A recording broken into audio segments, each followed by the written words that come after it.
Greetings and welcome, guys, gals, and non-binary pals, to episode 414 of the Words About Games podcast, the weekly gamer podcast for Words About Games. I'm one of your hosts, Amy K. Alexander. I'm joined this week by the Bulbasaur collector himself. It's Mr. Dafford Moody. Howdy doodly do, everyone. It's Friday. You know what that means. I'll be a little bit older. I am now. Yeah, that's how My time number works. will change. That's how time time works. Every time I see No, you, you're a that's little true bit every older week. than you Yeah. were. But my number will change to another number. But anyway, yes, I hope everyone is well. It's the holiest of days, video game day. We know that and everything. Welcome back. Thank you very much for having me back. Yeah, making a triumphant return. We tried our Wasn't best. Wasn't that me and Amy I was holding out for more money and everything like that, and me and Amy had to negotiate and everything, so It's vicious just like lies. Robert Downey Jr. did and the Russo brothers did, I negotiated. I reminded him, I've got one of his Pokemon games, There you go. That's all it took. and now he's back. yeah, but I've got more though. I've got more now, so it's all good. Yeah, but you don't have this one. Yeah, I could have that's what Pokemon you really- Silver! There you go. And that's the one you really want because you don't have it yet. The DS version is £100. Woo! I could have got it is as well. It's fucked up. Like I could have got the gold version at the CEX in Macclesfield where I'm close to, and when I went in, it was gone. I was like, no. I got a Pokemon story this week. But first, we're also joined by Mr. Vitz Patel, the only boy himself. What's good, everybody? Indeed, yeah. Put honey on your pizza. It's a game changer, everybody. Yeah, How we that's all where doing? that comes from. Yeah. So I was at B&M, right? Yeah, as you know, like the room is getting torn down with all new stuff. And I was at B&M looking for the clips you stick to the walls for the cables. So I was like, and it's B&M, so like nothing's where it says it is. You walk up the DIY, I'm walking up the DIY section and there's fucking like radios and headphones and shit. And I'm like, don't think that sounds Hey, you right. need music to do DIY too. That's what. So I just started wandering around everywhere. And I got to like, I don't know, the kids' toy / stationery section. Got to the end of the aisle, looked down, and saw, again, B&M. For anyone who doesn't live in the UK, B&M's like it's a fancy pound shop. Yes. Or dollar store or whatever you want to call it. And looked down, and there were two official Pokemon Marshmallow plushies in front of me. As in the Disney theme, As in- like cylindrical looking jobs. Those things. Yeah. Yeah. And like Pokemon, ages ago, a Pokemon company released a bunch of Squishmallows. Like official ones. And I've never seen one in my life. And I just saw both of, there was a Gengar and a Clefairy. And there was loads of them. And I was like, what the fuck? What the fuck are these doing here? In the middle of a random B&M. And I was like, damn, if I hadn't just committed to like buying all this furniture and stuff, I would have been like walking out with two new Squishmallows, but I didn't. Damn you, Grand Designs. Yeah. It was such a random place to find like Pokemon merch. Official Pokemon merch. Like if it had been knockoff Pokemon merch, sure, yeah, it's a Yeah, happy fancy days, yeah, pound shop. anything goes. Like, yeah, you see that shit all over the place. Official Pokemon merch. Cool. In B&M. So like if you're looking for Pokemon Squishmallows, check B&M. They might have them. There you go. Because I guarantee no one would think to do that. That's yeah, you cracked the code. It's where they all went. Yeah. Moody's taking copious notes of where all the B&M stores are around him. I know. already Are they close to CEXs to buy more Pokemon games? We went past one when we went to go and get one, so but we went when Amy was down, so I'll take your word so for yeah, it. I already know.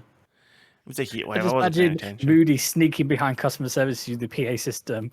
Could member of staff bring all Pokemon merch to the front counter, please? That's all Pokemon merch to the front counter. I will be bursting it all. Thank you very much. Fantastic. You take payments over months, right? Yes, even. In B&M. I don't know about that. I did eventually find the clips as well. Oh, there you go. Yeah. So it wasn't a complete loss. Cable management is important. It's nuts, man. Like, my first thought for the clips was Halfords, and I googled it, and they sold them, and they were in these packs, like 8 for like 99 pence, and I was like, buy like 5 of those. That's probably too many, but it's a $5, and if I have spares, I have you got spares. extras. Yeah, that's it. Yeah. So I went to Halfords, bare, like everything was bare, and I was like, you kidding me? Like it, like. And then I just got to like B&M, which is like a random assortment grab bag of everything, and they've got all the command strips and everything, and all the and I was like, cool, like there they are with everything else that I might possibly need. I'm saving it in my brain for later. And it's just like you go to these specialist shops to buy the thing, and the thing's not there. Like I bought this, I went to buy the shelving unit from Argos. It's not in the shop. I have to wait for it to get delivered into the shop. It's like. You know how you're like, the high street is dying. Maybe if you had the things that you sold in the shop, and I could give you money for them.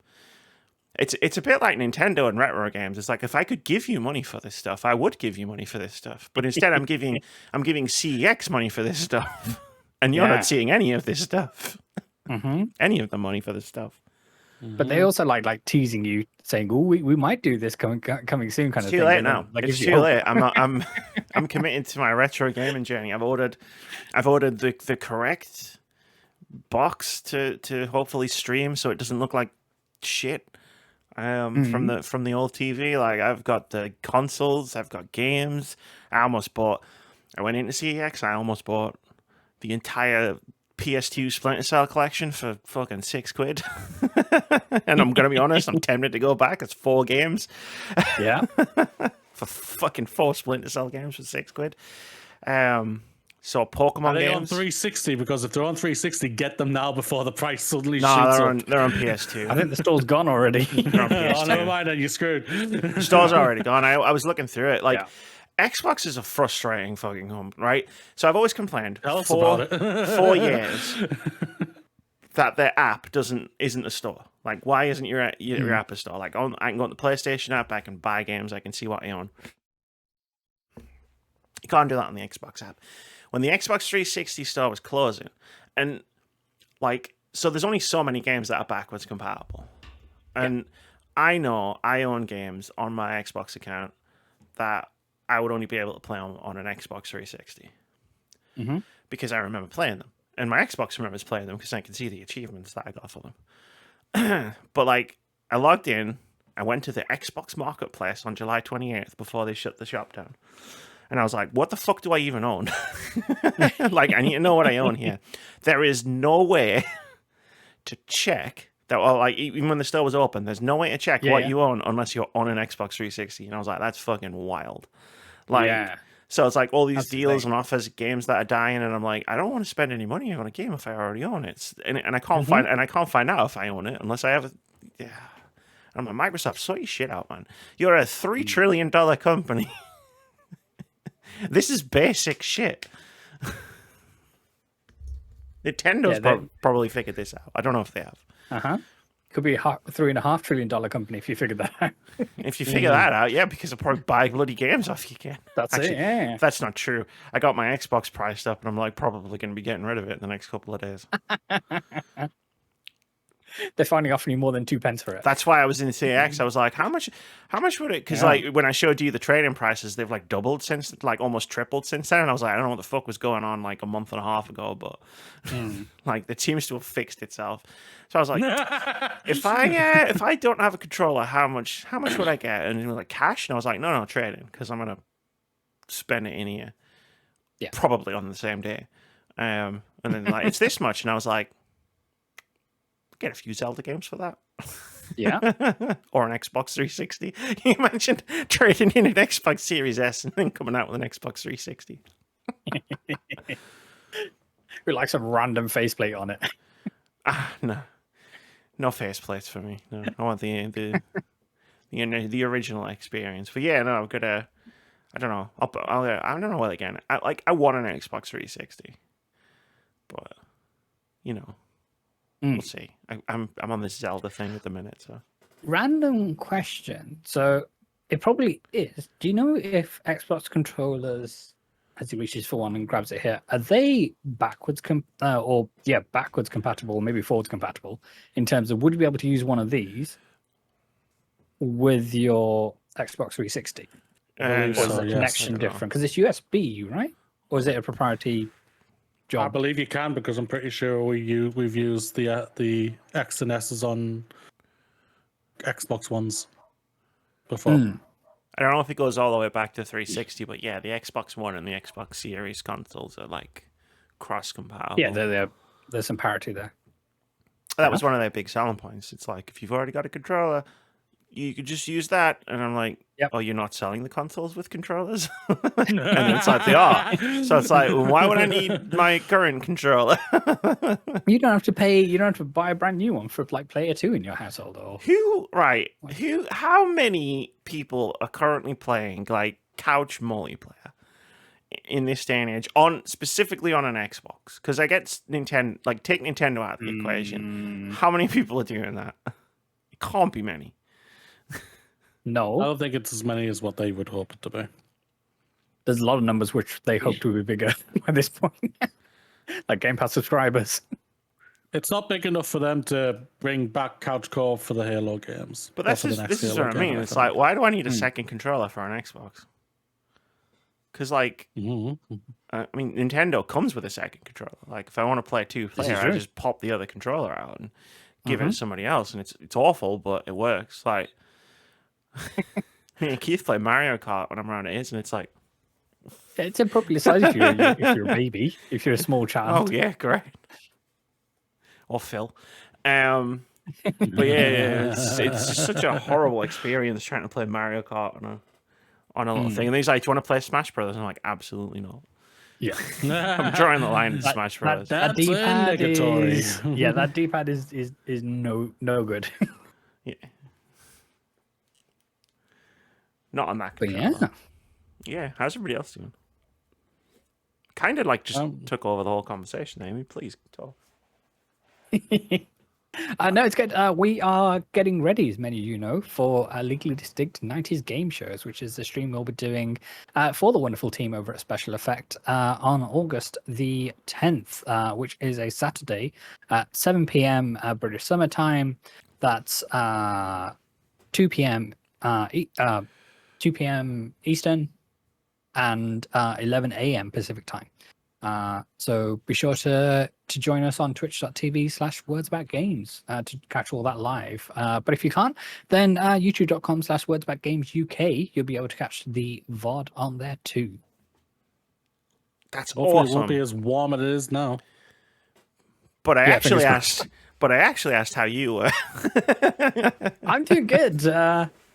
There's been a lot of prep work in this, but yeah, this week's been a week, as most weeks have been, just in the general climate that we live in. It's not like there's like race riots and a heat wave going on. No, absolutely. There's more injustice by the day that happens. Surviving and thriving, enjoying what I've seen of the Olympic Games so far. So that's been fun. And track and field should start in the next couple of days or so, the next week. So those are the events I look. Get those thumbs warmed up. That's it. Yeah, we gotta be able to hit both buttons in rapid succession. I've seen over and over again. I've seen none of the Olympics except photos from what I assume is some kind of gun competition. Oh, the South Korean. There's like tons of people. Like, yeah. I love that they all stand there. She's the main one that people. They all stand there with their hand in their pocket, like, and I'm like, damn, like you already look cool, and then you just stick the hand in the pocket, and it's like, wow. So the latest sensation was this 51-year-old athlete from Turkey, who he doesn't wear like special lenses or a special pair of glasses like most of the other shooters do, with like one eye blanked off and things like that. He just rocks up in his usual frames, doesn't wear any ear protections. no earplugs, no nothing, and he's there, one hand in his pocket, and he's just taking shots and bringing home the silver for Turkey. It's amazing. But yeah, the internet is thirsty about most things, to be fair. But yeah, especially over a South Korean athlete who took the gold, and he's just all different kinds of badass, as most Olympiads are. And who's the sleepy guy? People like this guy, and he's just, and I see the picture a lot, and I'm like, apparently he just sits there like that, and then he does one thing at the gymnastics, and then he goes back to sitting like that. But he does it really well, and I'm like, oh, that's all. There I you go. know. You can't complain then. I don't. I don't know who he is or what he does. Like, I'm asking the person. I'm asking you. You watch the Olympics. I'm unfamiliar with those. So when it comes to gymnastics, it's all eyes on Simone Biles and the amazing thing that she's done or is doing. So Team USA, they won the team event, and then the individual gymnastics for women's were on just before we started recording, actually. So Cool. yes, she's so badass that she's doing moves that she's created and naming after herself. So she'll come to the vault and say, right, I'm going to do something called the Biles 3. No one's ever done it before. No one's ever heard of it before, but I'm going to do it, and I'm going to score more points than anybody has in the history of the sport. Sounds impressive. So, yeah. I've just dropped all of my Olympics knowledge now. There's other stuff, but yeah, no, we're not talking about that. Hey, Moody. Hey, man. How's it going? Yeah, I'm not bad. I'm back, obviously, after 2 weeks. Yeah. Was ill. We handled it great. Week. We handled it great, except for the outro. Turns out it's called Moody's Time to Shine for a reason. Yeah. Yeah, I can plenty see of people that. composed, but they're nothing like the original. I also saw that apparently with the new format, you are wanting to get it under 2 hours and everything, so... I don't know what you're talking about, never mind. Yeah, apparently you didn't think I would get that far, did you? Fake news. Yeah,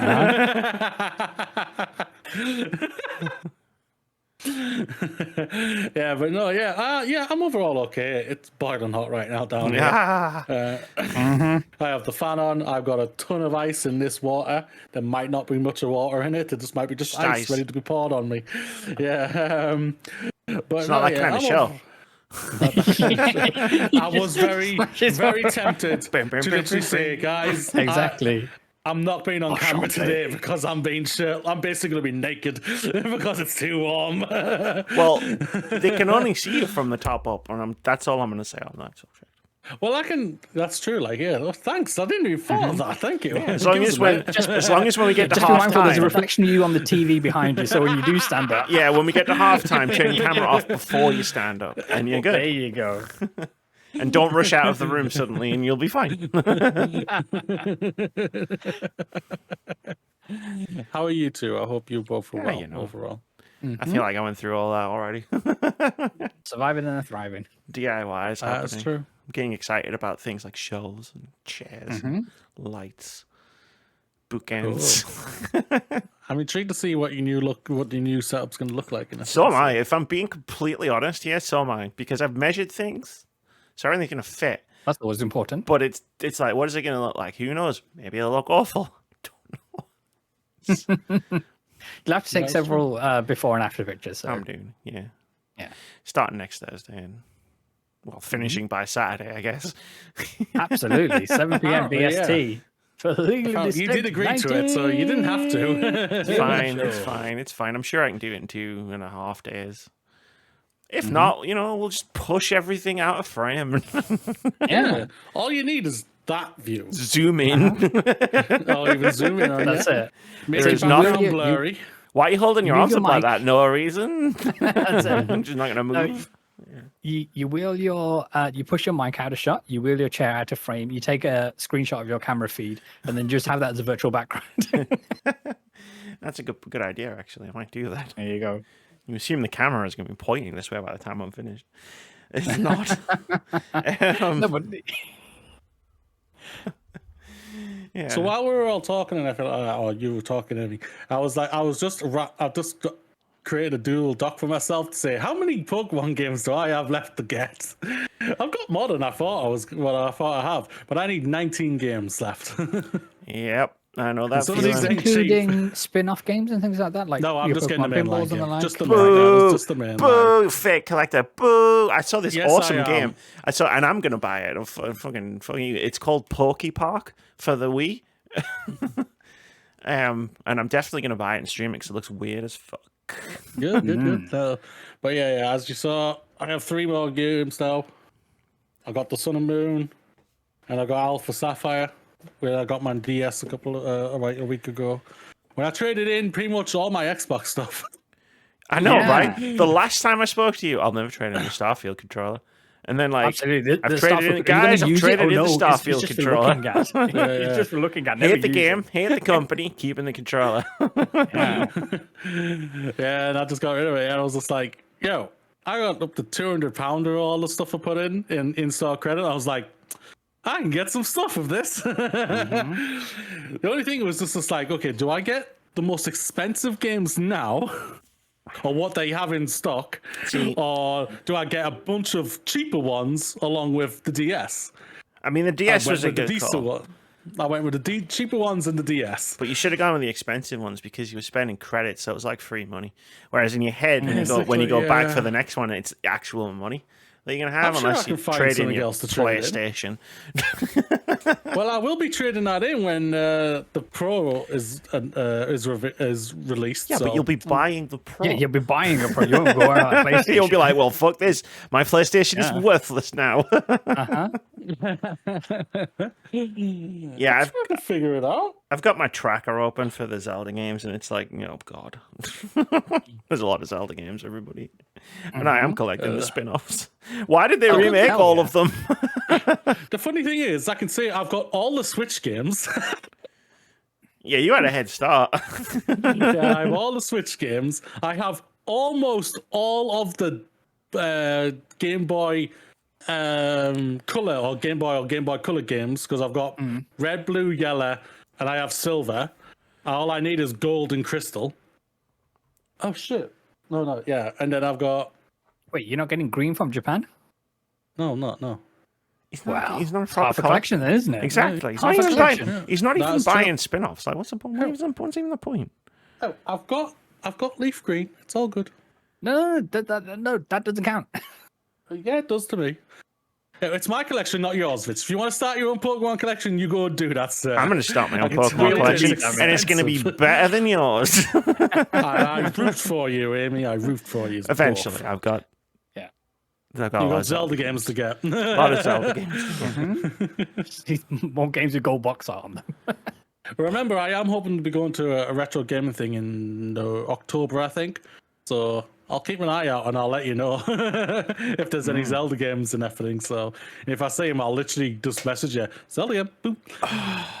Aren't I coming down? Basically, like what you did for me. Yeah.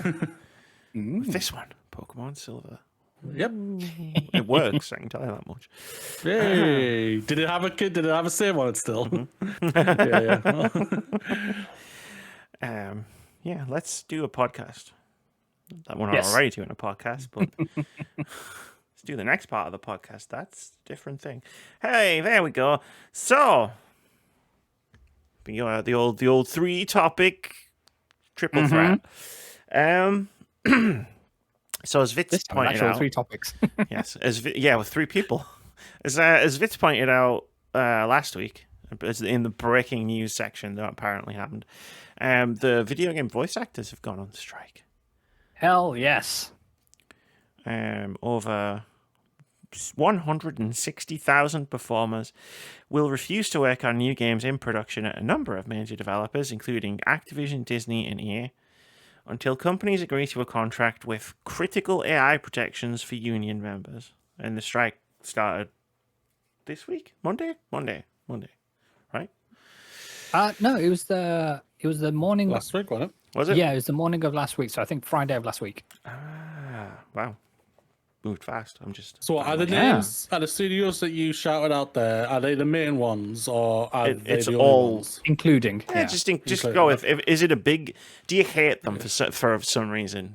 If yes, then probably they're on strike against them because that's all of the big ones. Have they pissed you off in the last 12 months? Yeah. They pissed me They're off likely to cut the trees 12 down minutes. from where you're protesting. Yeah. you They roast in pissed the me off the sun. last 24 hours, potentially, yeah. Yeah, probably. the video game actors are on strike from them. If you go on the SAG-AFTRA website, which is linked on there, like it's their pinned Twitter post. You can like type in like games, and it'll tell you if they're struck or not. And also, Laura Cattell's been like tweeting out tons of stuff about it, so she's Shout a out good to person her. to She's follow. awesome. for like information about that kind of thing. And like, yeah, go get them. Like, we need generative AI protections for more than just voice actors, but voice actors is a good start, or just actors. Yeah. Sorry. It's kind of wild that these weren't already in place, but it's.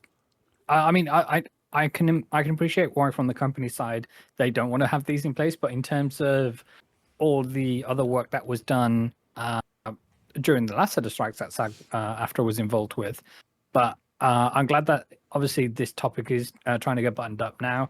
From what the various different statements have said, this is the only sticking point that they have come to the table and agreed terms for, I think, 23 out of 24 items that they were that was up for discussion kind of thing. But it is this one about use of a generative AI and people signing over their face, voice, and bodies like, and their likeness. The other 23 really don't matter if you can just not hire them. Yeah. And recreate them digitally. And it's even people who just come in for mocap work rather than doing voice acting or facial capture, that kind of thing. And it's anything they've done in the past at the moment can be used to form a library and then train an AI model in order for them for that individual not to be able to be hired again, because they're not needed anymore because the AI model can do it. Can they do it any well? That's a different conversation, but that's where the it can do it cheaply. So yes, companies love it. Absolutely. Yeah, so absolutely go get them, and I hope that protections for all union members, and obviously when this goes through, it will also be beneficial for those who aren't part of a union. And it's one of these where unionize. This is the only way we can protect ourselves from corporations, and it is collective bargaining. It's collective power, and yeah, go get them. Yeah, no doubt about it. Like, this is one of the biggest downsides when it comes to it. It's like, and anyone who's like, I haven't seen anything online, but if I won't be surprised if no one's online soon. Ooh, get back to work or something like that. We want our games, because basically, video gamers, they don't really care. They don't care about anybody apart from the game and everything like that. And if they don't get it on time, blah blah blah, It's absolutely bombastic attack. Also, there's 1,300 games coming out every single day by the looks of it. No, it'll be, I want my game, and then they'll get their game, and then the next game will be, all of the games in like 5 years will be flooded with all sorts of AI shite, and then they'll be like, why do games suck now? And it'll be like, well remember 5 years ago? Like, you know what I mean? This is why. Yeah. So it's like, I hope they like strike like hell, go for it, unionize, get behind them all and everything like that, support them to the best of your abilities, get over it if your game's going to get delayed. Like, yeah, at the end of the day, it's like any normal strike, just get behind the table and just talk, especially, and stop being stubborn on things and whatnot. And just draw it out for 6 months. And then you fucking agree to all the demands anyway, because eventually you realize, oh shit, we actually need to make some shit to make money. Because it's like, we could have done this 6 months ago. I could be watching new Star Trek right now. But no. Bob Iger had to try and starve all of the actors because he's a cunt. Wasn't just Bob Iger, but okay. I did see a wonderful video that Jesse Gender put out about the clip that they did put out for Star Trek Strange New Worlds. Worlds. We're not talking about that. Yeah, Jesus Christ. I watched that. I was like a kid who got shit for Christmas when I saw that trailer. I was like, and then by the end I was like, that's your takeaway from all that's these years of shows you've done. What? But anyway.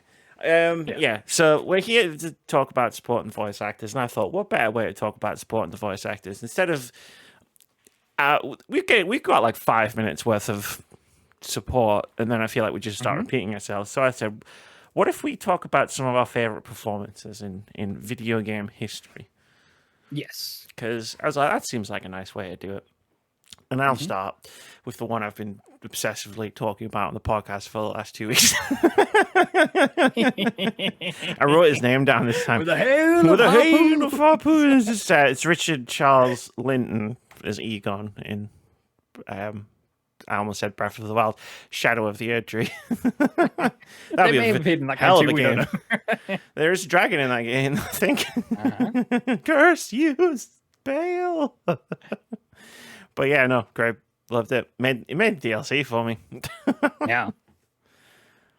No, so it's an iconic line, and obviously, as more people get into the DLC and get up to that, at that point, they get to experience that majesty as well. So, hell yeah, that's a great pick. I've got a big list. I don't know how everybody else came into this, but Mm-hmm. I don't just want to talk for like the next 20 minutes. So go. Oh no, that's fine. I'm happy to go next with my first pick.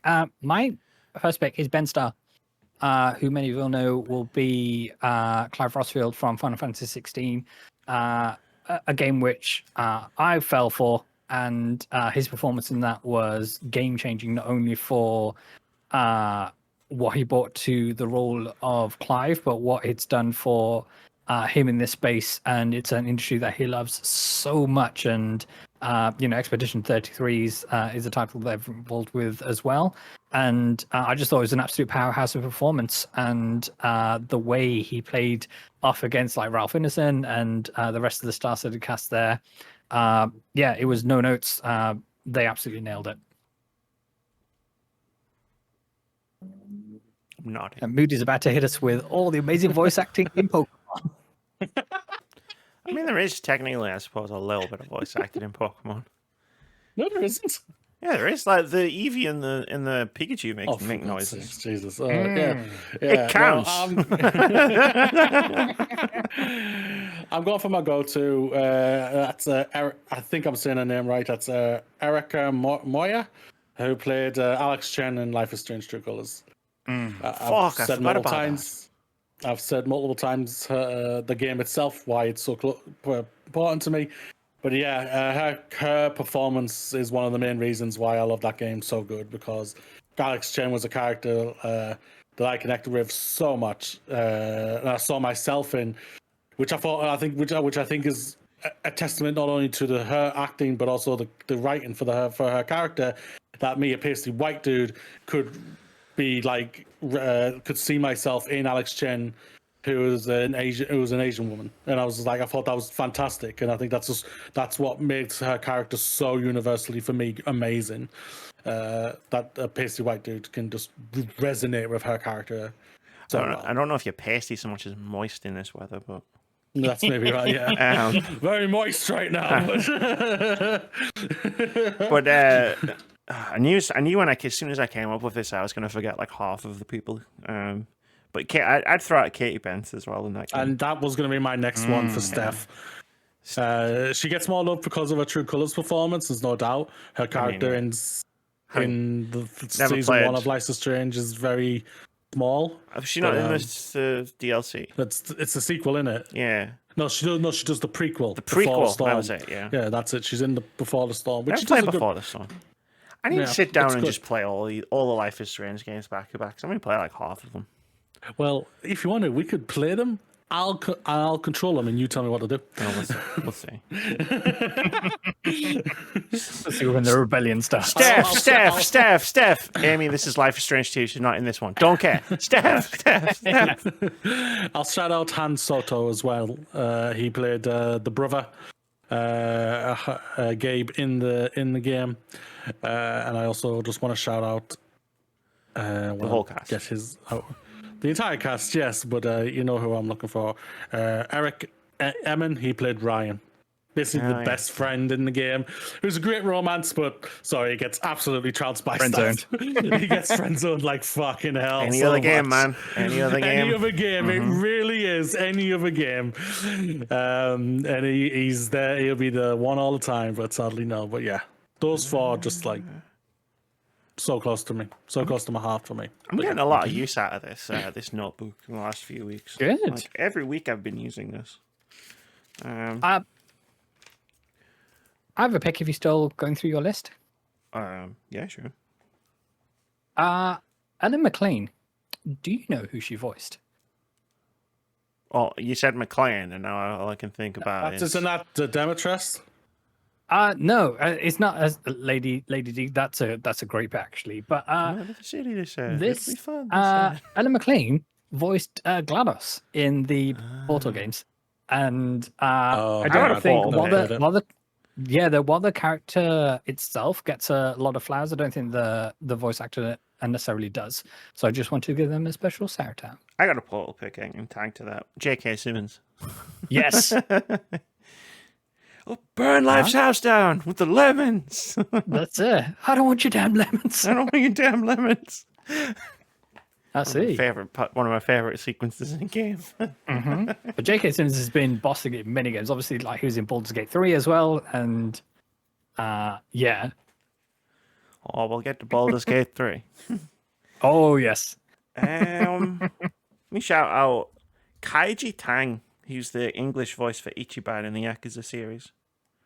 Great pick.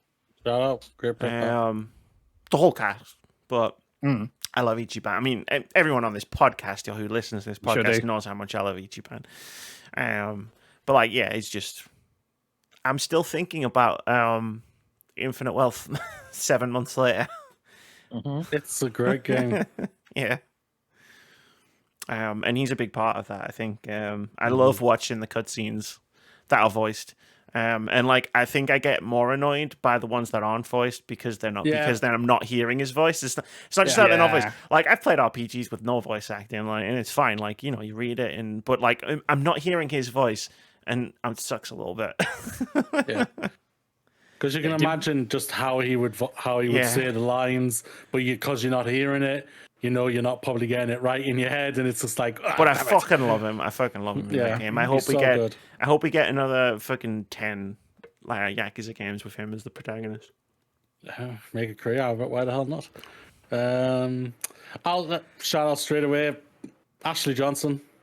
Hell We yeah. all know her. Like she's one of the biggest voice actresses out there. Like I still remember her from Recess, for God's sakes. She was so good in Recess. But no, yeah. Well, obviously she has the biggest fame for probably is obviously The Last of Us Part 1 and 2, which is just absolutely incredible in. You see the difference from both characters in each game. Where she has a sense of wonder in the first game, it's like she doesn't know all these things that obviously she didn't grow up They're with. new to her, yeah. And everything, which I thought they portrayed brilliantly in the show as well. And obviously, when the terrible scene happens in season 1, in part 1, which completely just takes away all her innocence, basically. And then she then takes that into season part 2 with what happens in part 2 and everything, and you just see the deterioration of an amazing character, but played brilliantly by an amazing actress. 100%. And when you hear Ashley Johnson do Ashley Johnson things, whether it be on Critical Role or the other projects that she's involved with, you see so much of Ellie within Ashley. And I know that might be a silly thing to say, but just in terms of the mannerisms and the inflections that she has, and whether she's doing a silly character like Gale from Critical Role ad reads, it's you hear and see Ellie in those, and you say, oh, well, that's where the root is. And as an amazing job as Bella Ramsey has done with Ellie, you can see where the character starts from when it comes to Ashley Johnson. So yeah, that's a fantastic pick. Agreed. Two things to add to that. Number one is, if you like Ashley Johnson, you should watch an animated series called Infinity Train. And number two, if you go on her IMDb page, the thing that she's most known for on IMDb is still Avengers. Yeah, Yeah, it will be that one scene or two. yeah, she had 2 cameos scenes. in that. Yeah. Yeah. Captain America saved my life. He saved all Captain of America our lives. saved my life. Yeah, American's ass right there. took so long, and then I was like, "Oh my god, it's Ellie." Like the 10th time I watched it through, I was like, "Oh my god, I do know that voice." But yeah, you should watch Infinity Train as well. It's very good. She's in half of it, I think. What else have I got? Kevin Conroy and Mark Hamill. Guess the game. Yes. Series. No idea. Don't know. Never heard of these two whatsoever. Last Jedi. No, Exactly. Yeah, they're Best Star awesome. Wars movie you'll ever let. They're awesome performances. obs. I feel like it goes of without course. saying, but I think like, you could just say it all the Yeah, Batman I mean, it Joker holds back to performance. Really, animated series yeah. and all that. Yeah, Yeah, 100%. But it's fair to say it's all of it. They do we're such all an talking amazing video games work. and on Words About Games podcast. the Words About So, yeah. Games podcast, even though I just recommended a Uh-huh. cartoon. But yeah, obviously, yeah, Batman the animated series, like everything they've done as Bruce Wayne and Joker, but like the Arkham games, like even when I wasn't vibing with Arkham Knight, they were still amazing in it. Like it was hard to fault them, and like Arkham Knight is such a mixed game for me. But when you get close to the end of the game and Kevin Conroy does starts doing the iconic like Batman speech about being the darkness and stuff, I was like, this still hits. I am vengeance. I am vengeance, and it's like, okay, yeah, this still hits though. Yeah, of course. Like I'm so mixed on this game, but like this is a 10 out of 10 scene. Uh-huh. I'd like to give Sandra Sard a shout out, who was the voice of Kamala Khan in the Avengers video game. Oh, it's a great The shout. ill-fated Square Enix project. However, her performance as Kamala was stunning in so many different ways, in the way that she embodied the character. And everybody's falling for Iman Vellani, as we should do, for how she took on the character in the MCU movies. But yeah, her performances in the video game itself was flawless, and I will support everything that lady does. Yes. So Yes. shout out to her. What a great pick. What a great pick. Moody can attest because he was here when I played it. I was so venomously angry that such a great performance was wasted in such a piss poor excuse for a live service game. Yeah. Like, Sadly, the Kamala Khan character in video game and in TV show film has not been. It has been praised for such. It's been played brilliantly and everything like that. Voice actors or played in the live TV show and film, but the films and shows just have been poorly received, which is disappointing for them. I loved Miss Marvel, the TV show. I thought it was a really good show, but sadly, it's just not been well received, and I hate to hear that. But yeah. great shout. Yeah. I should have remembered It just that. seems like a cursed character right now when it comes to just people say she's really good, but yeah, the things they're in are just somehow not people. The majority of people are not loving enough for the corporation to say yes, we will bring them back as soon as possible. Longer comments. I was about to say something to Best not. I was about to diagnose the problem, then I was like, then we'd be talking about the MCU for the next 10 minutes, and Moody would probably start throwing Bulbasaurs at me. But probably. He has enough ammunition. Let's be honest. I have.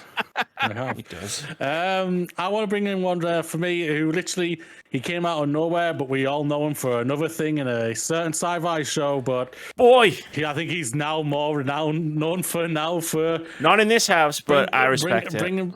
Bringing back a God of War character in Christopher Judge as I can't remember the God of War's character. Kratos. Kratos, thank you. My brain Say literally it, just boy. went, bye, name, hello, Teal. He's probably best known for. He's not best known for Teal'c anymore. He's probably best known for that guy. What's his name in that game? Yeah. Definitely best known for that. Yeah. Went, go fetch. Wait, what? No, don't do this to me. Yeah, like when obviously the reveal happened and everything, no one really knew who it was and everything like that. I recognized the voice, but I was thinking, who is that? But I couldn't nail it. I couldn't nail it until it was revealed it was Christopher Judge. And I was like, oh my giddy aunt. And he does an incredible performance. I'm pretty sure, like, still this day, I think his winner's speech is still going, but who knows? Great speech. The wild thing is, so obviously with so much reverence that Christopher has for actors in that space, when he was first offered the role, he turned it down. So the original voice actor who did the original, I want to say 4 God of War games, it might be more because there was the PSP ones as well. Yeah, he was such a fan of that performance. It's like, no, I couldn't do it, kind of thing. And only after speaking with him was like, okay, this is the right thing to do, and obviously the gravitas that he brought to that role, and his personality as well. That really shone through the character, and obviously he brought a lot of his life experience into what Kratos was going through, and that particular 2018 and into Ragnarok experience. And yeah, that's a fantastic pick. Mm-hmm. Yeah, he dedicates the performance to his children because obviously he was away a lot doing SG1 and everything for filming that and providing for them, obviously, and whatnot. So, because that's what he felt like he needed to do. But yeah, he does. Yeah, it's an incredible performance, and to see that he's gotten the love is amazing. And now he's probably on strike with everyone supporting everyone and what. Hell yeah.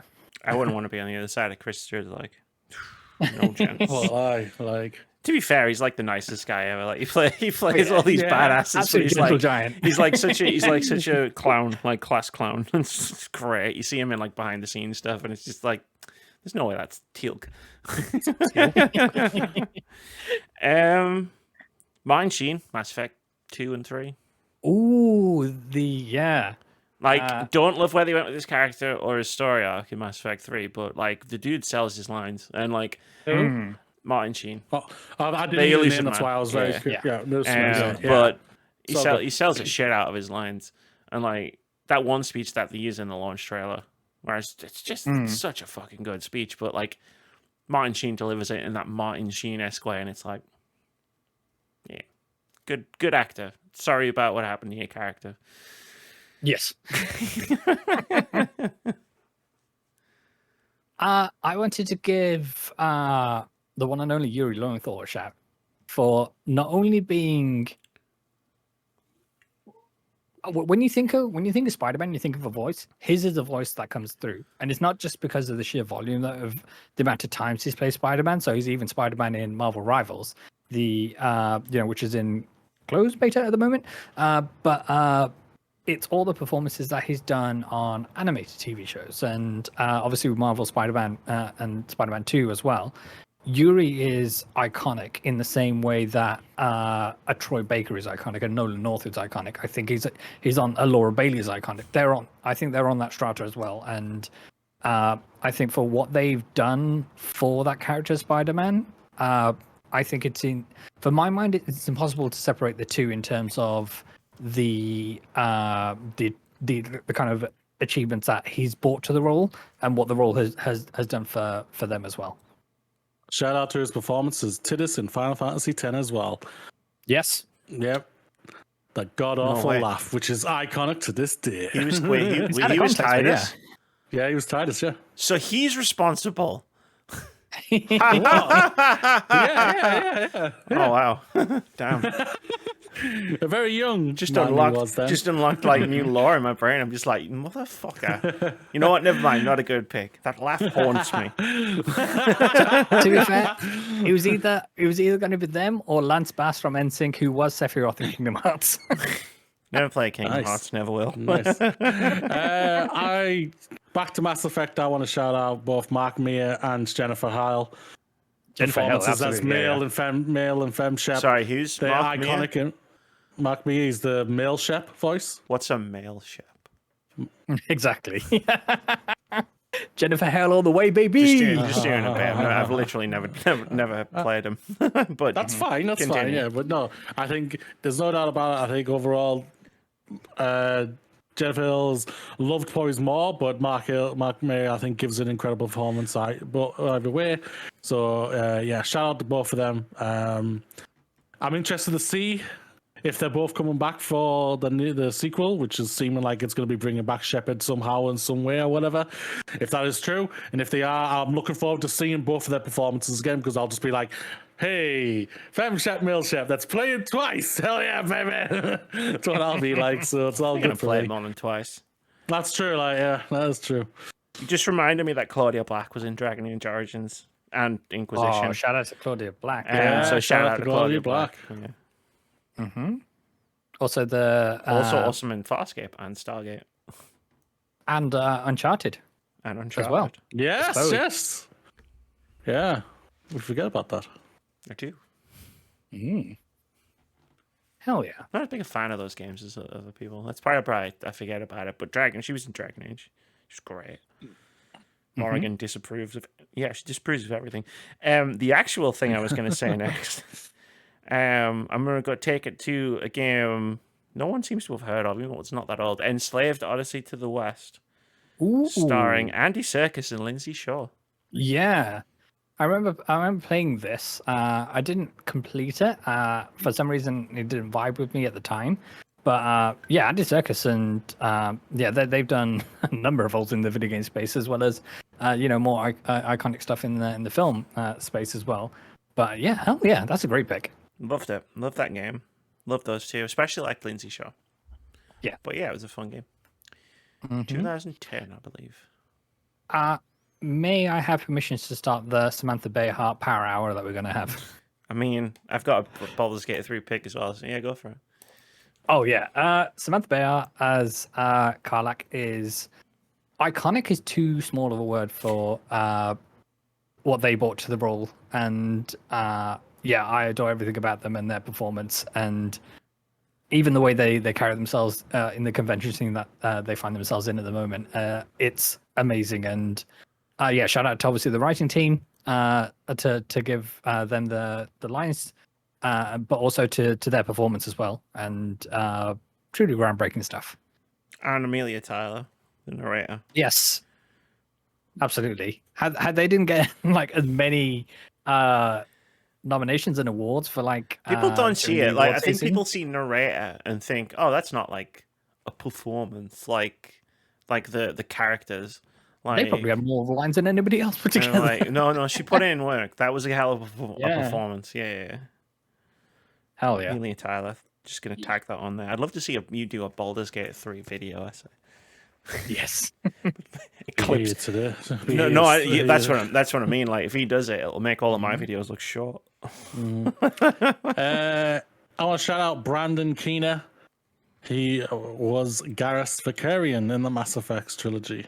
Best friend to the best bro to this day in a trilogy. And love to calibrate some stuff. Yeah, like I thought he was all right in the first two, but my God, does he step it up in the third one? Oh yeah, just the way it's introduced right in two was the Archangel kind of thing. Yeah, 100%. Like they start giving him more dramatic line reads in Mass Effect 3, and he just fucking nails every single one of them. I think what helps in Mass Effect 2 and 3, which I think helps another character who I'm going to shout out as well, Liz Sokora, I think I'm saying her name wrong, I apologize, played Tali. What helped them, all the characters, I think, is that they weren't just stood there standing still. They moved around and did a performance. Happened. Yeah, which really helped, I think, just flush these characters out even more, because instead of just standing like a robot and whatnot, not doing anything. And I think that's what helped it. And let me tell you about the history of my people in excruciating detail. That's a good summary of most Mass Effect 1 conversations. Yep. Like no one was done any favors in the voice acting department in that game. But yeah, that's a good shout. One from me, Maggie Robinson. Speaking of Lady Dimitrescu, she absolutely nailed it. No notes. Even when they turned into a big scary dragon, no notes. Wish I could turn into a big scary dragon. Exactly. Solve a lot of my problems. Melina Juergens from Hellblade. Ooh, that's a great one. I don't know about Hellblade 2. I'm sure she's just as amazing in that one. I haven't played it yet, but phenomenal performance in Hellblade 1, especially considering she wasn't a professional actress. Just makes it even more astounding what she actually did in that game. Yeah. I can keep going. I got loads.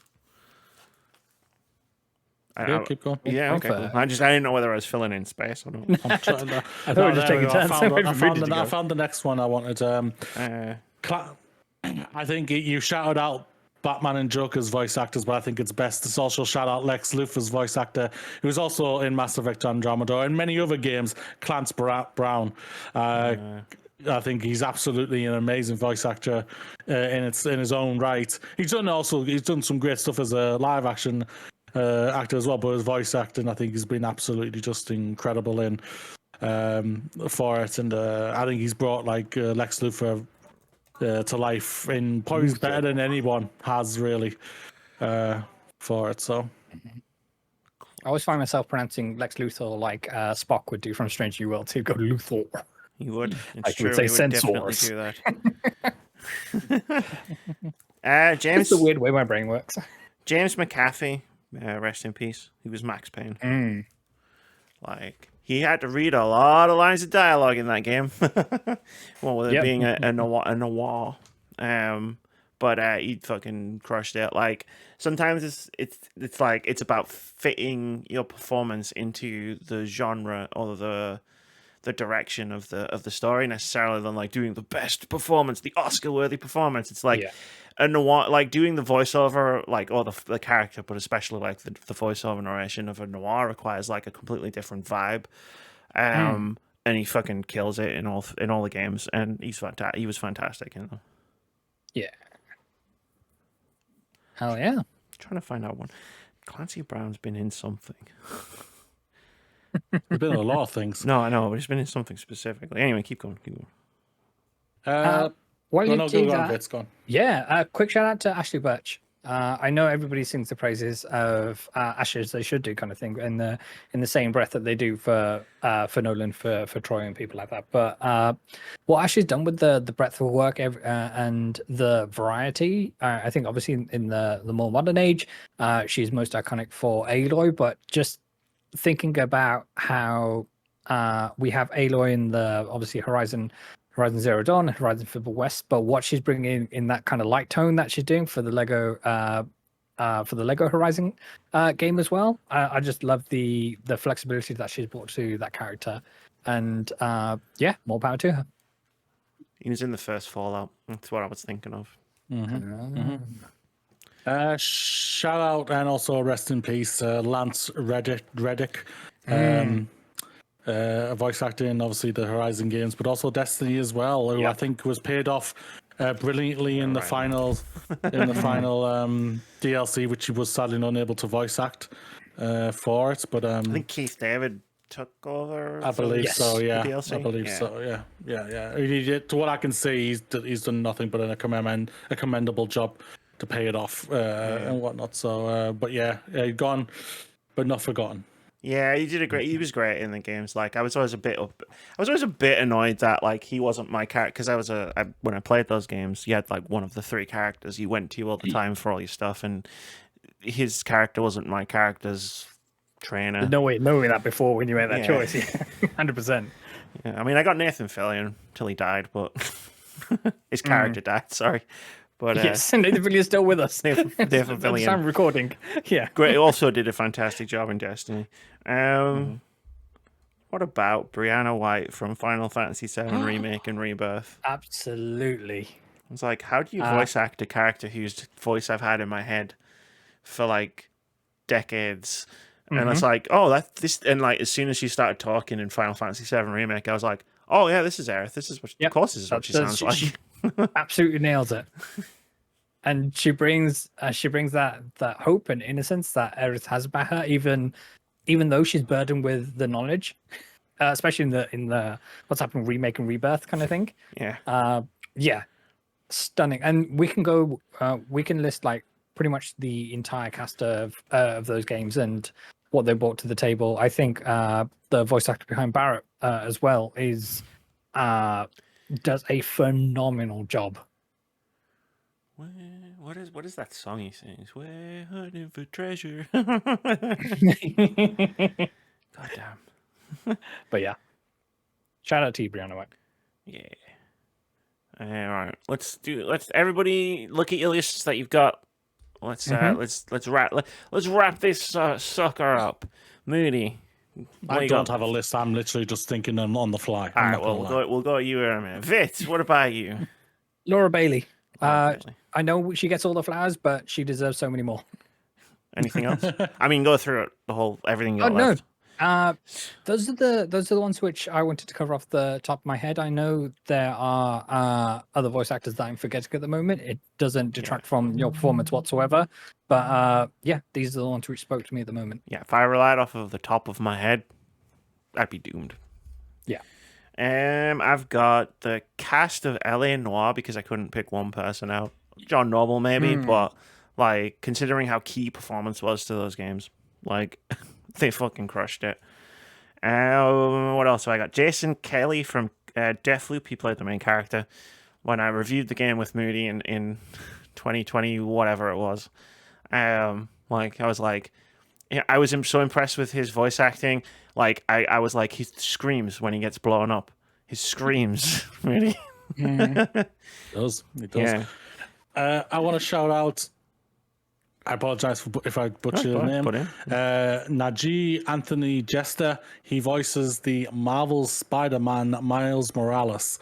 I think he does an incredible job for a person who's basically overlooked compared to the Miles Morales in the Cross the Spider-Verse films, which is a shame because I think he does an incredible job for it. And like by the end of like the Miles Morales spin-off game, I was just like, damn, that was a really, really good game. That I think they give a good appraisal to the character, and he's just done an incredible job, I think. And I think he stepped really into his shoes in the sequel game Spider-Man 2 last year. Like I think for me, I think he was, even though Yuri Spider-Man, Peter Parker, I can't remember his name, sorry, it's hard for me to say his name.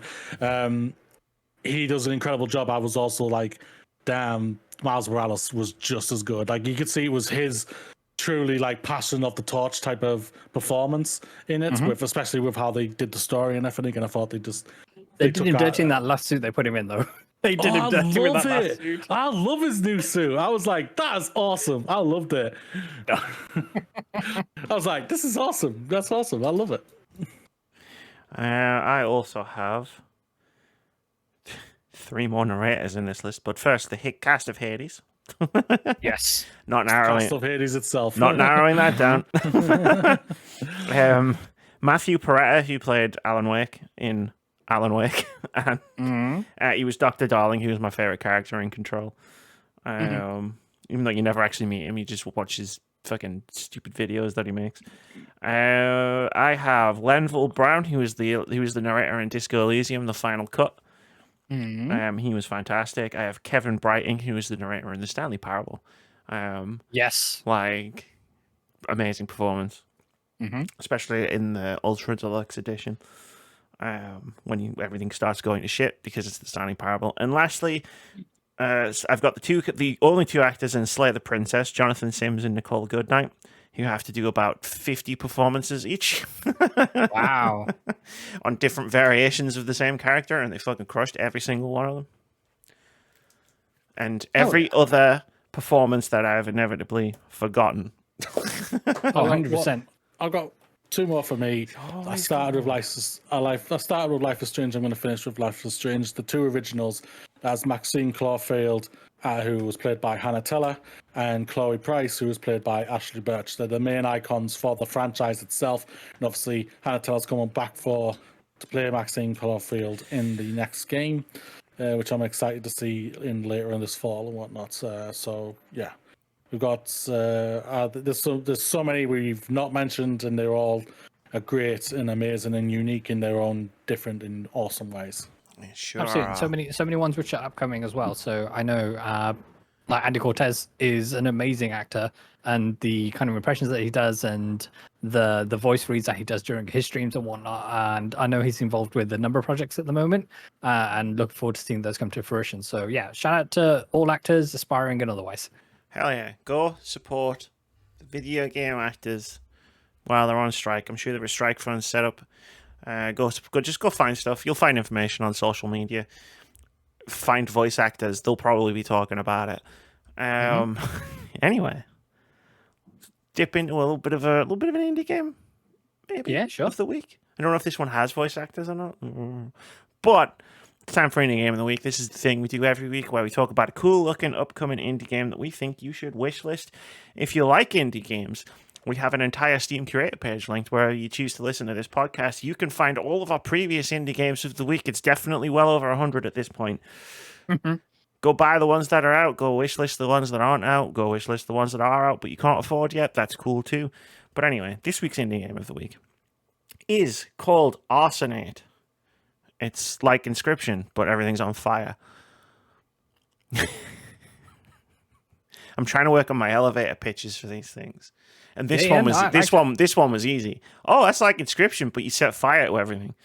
You play. In my defense, I had to mute my mic because the car went past and it was very. you play a card game against another person. It's like that weird Inscription sort of vibes. The Steam page description is incredible. I'm not going to try and butcher it. Click the link in the description and just have a look at the Steam page description. Vitz is looking at it right now and it's like, yep, yeah, yep, copied and pasted.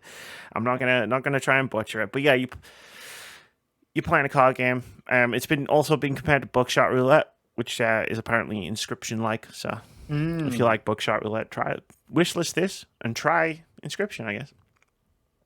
Links in the description. Support indie games. Yeah, they're pretty cool. They sure are. That was my pitch. Support indie games. Let's go have a halftime break. All right. Enjoy your time with Vitz in his charity read. Exactly. What's good, everybody? I hope you're having the best day. The Words About Games podcast is fundraising for the fabulous team over at Special Effect. If you didn't know, Special Effect is a charity that transforms the lives of physically disabled people all over the world through innovative use of technology. The heart of their work is the mission to maximize fun by helping people control video games to the best of their abilities. They're bringing families and friends together, having a profoundly positive impact in quality of life, confidence, and rehabilitation. Amy, Moody, and I have been working on a number of streams to bring you a whole host of shows, games, shenanigans, and more.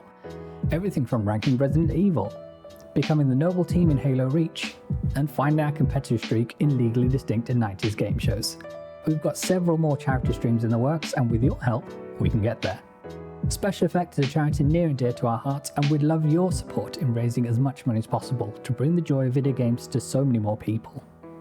Simply click on the link in the description below of wherever you're enjoying this podcast, or scan the QR code you see now. That will take you to our Just Giving page, where you can learn more and donate. If you're not in a position to donate, that's more than okay. Times are tough and we understand. Please consider sharing our Just Giving page on social media. It will help spread the word and the work that we're doing. Thanks for listening, and for now, let's get back to the podcast. And we're back. Everyone's looking at me because I just let out a long, exasperated sigh. Because I looked down and I was like, oh, what's next? Hey, Moody, what's next? Bungie has pissed everybody off, as it has laid off over a quarter of its employees over the past year. What such a great studio they are. Yeah, well done to them. Congratulations. Pat yourselves on the back, CEO. You go out and buy yourself another extra, a sports car or classic car, whatever. But either way, yeah. This is from PC Gamer, what Amy's found for me, I'm guessing. And yet another bloodbath during a terrible... Is this this PC Gamer's writing, or is this your writing? This is PC Gamer. Writing. Mm-hmm. Okay. And yet another bloodbath during a terrible 2 years for the games industry. Bungie has announced it's laying off 220 people, roughly 17% of its workforce across every level of the company, including most of our executives and senior leader roles. In a blog post titled "A New Path for Bungie," Bungie CEO Peter Parent, who still brings in millions for himself, has announced that due to rising costs of development and industry shifts, as well as enduring economic conditions and the stupid deal you signed with Sony, it has become clear that we need to make substantial changes to our cost structure and shift the studio's development focus entirely over to Destiny and the upcoming Extraction shooter Marathon. The new round of layoffs comes less than a year after Bungie's last bloodline in October 2023, the casualties of which included veteran Halo composer Michael Salvatore. Michael Salvatore. Salvatore, thank you. You were close.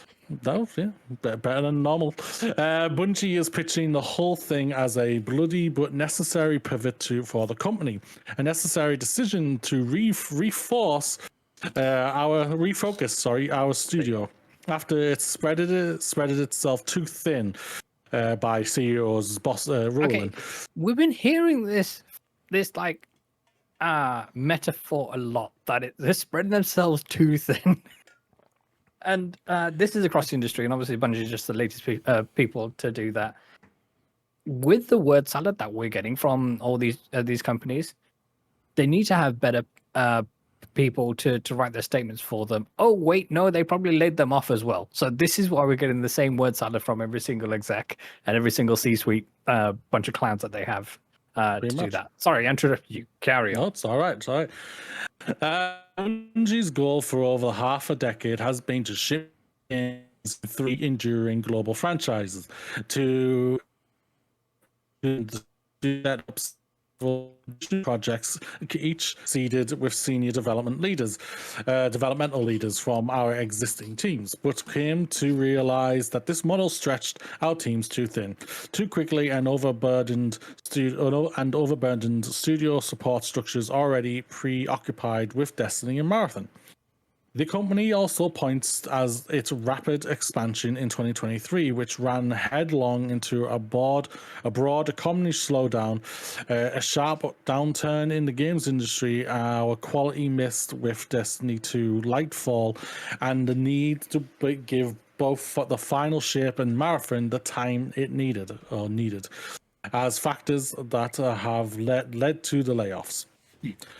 We were overly ambitious. Our financial safety margins were substantially exceeded, and we began running into the red, which means 220 people are out of a job. And it is currently unclear how many, if any of them, had any involvement in the decisions which have apparently overstretched the studio. They would not have had any of those decisions whatsoever. Made any of those decisions probably. The way Bungie tells it, that number would have been higher, but the second part of it is its new path is the studio deepening our integration You're with fine, don't Sony worry about it. Interactive Entertainment, working to integrate 155 people of our roles, roughly 12% into Sony, over the next few quarters. That decision has primarily saved a great deal of talent that would otherwise have been affected by the redundancies in force. The studio is also spinning out one of those aforementioned incubation projects to form a new studio within PlayStation Studios there's a lot of studios words there, to continue its promising development. It's set to be an action game set in a brand new sci-fi fantasy universe. Amy, some commentary. Fuck you for trying to hype up a new game at the end of this. Bungie signed Amy. That's signed by Amy. I think it's fair to say probably signed by both me and Vitz as well. But anyway, there's a lot to break down in here, and obviously PC Gamer go ahead and give them the click for that article as well. And there's been a number of follow-up pieces, and we've had essentially three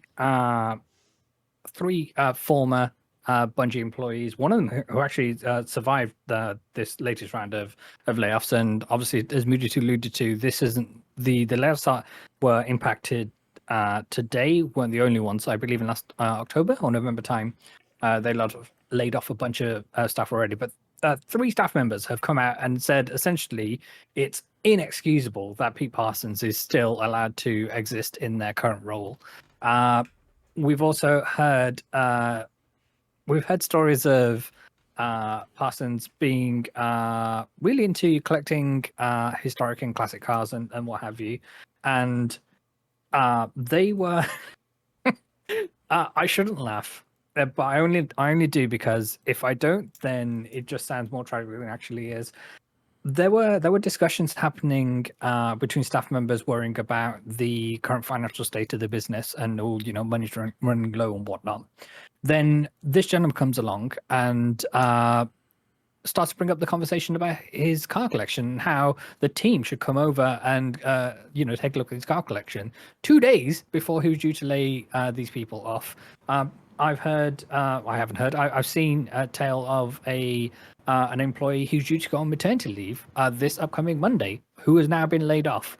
And it's high time that the people whose fault it is for these decisions which have got them into this place, i.e. CEOs and the executive board, they are the ones who need to start being accountable for these actions, not everybody else who works at the studio.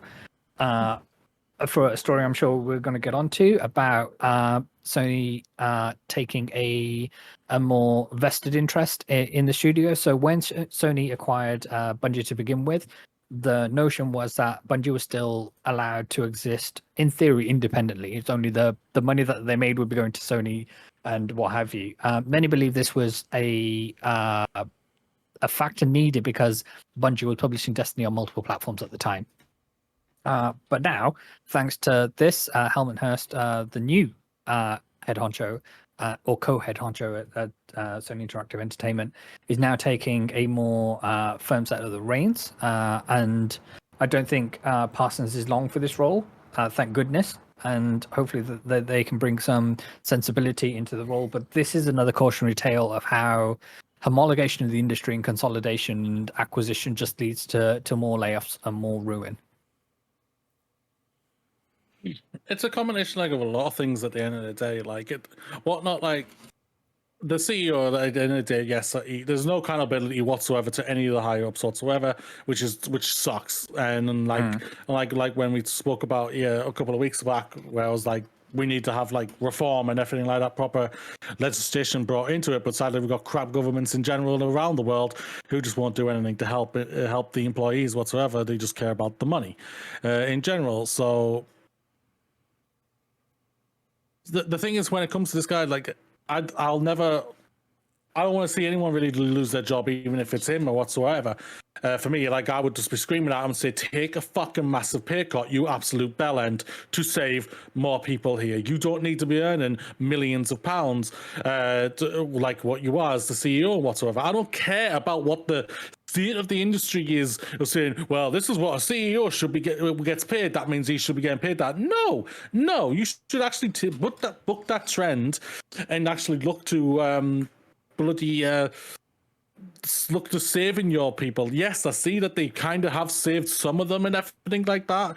I'll give a little bit of a pat on the back, a little bit to that, but they've been integrated into Sony, which as much as I love my time at Sony and everything like that, they're also very ruthless at the same time. And no offense to the deal that he agreed to when he sold this Bungie to Sony, they're the ones who have put this offer on and everything out there. He's agreed to it. They wanted this to happen. They wanted to eventually to take full control of Bungie. This is what they've always wanted, and now the chance has now been able to. They haven't been able to hit the targets that they agreed to, and because of that, they've had to try and save face or raise up the revenue up. They've sacked over 300 people, which is just vile. I think I saw in SkillUp's video earlier, when they were bought by Sony, they had 1,400 people employed. Now they're down to 850 people. That is disgusting in itself, and it's just what the hell's going on? And this is sadly what always happens when purchases happen. Sadly, people get sacked and everything get moved on or whatsoever. It happened when Microsoft with the Activision Blizzard, even though they said it's not going to happen whatsoever, and yet they did do it, and we all knew they were going to do it. We were all saying they were going to do that. To that point, 2 years ago in Wall Street Journal, when the sale happened, Bungie put out a statement saying the acquisition by Sony will not result in any layoffs or restructuring whatsoever. They were lying at the time, and they knew it, and they were lying now when they say, and quote, after this new trajectory became clear, we knew that we had to change our course and speed, and we did everything we could to avoid today's outcome. Show us the receipts. Show us what exactly you did to try and avoid this outcome. Show us how leadership offered to take a pay cut. Show us how you decided to restructure the entire financing thing before you considered laying everybody off, because that's the easiest and quickest thing for you to do to get done. Show me the receipts, and then people won't ask for your head on a plate. But until you do, you and the rest of your cronies up in the executive board should go. There's no accountability, and that's what I think for all of us who see all these things just like hate even more, because it's just like we know it's like the people who get hurt, it's not them who get hurt. This has been really hard. No, it hasn't. You're in your fucking mansion earning $5 million a year, mate, or whatever, if not even more.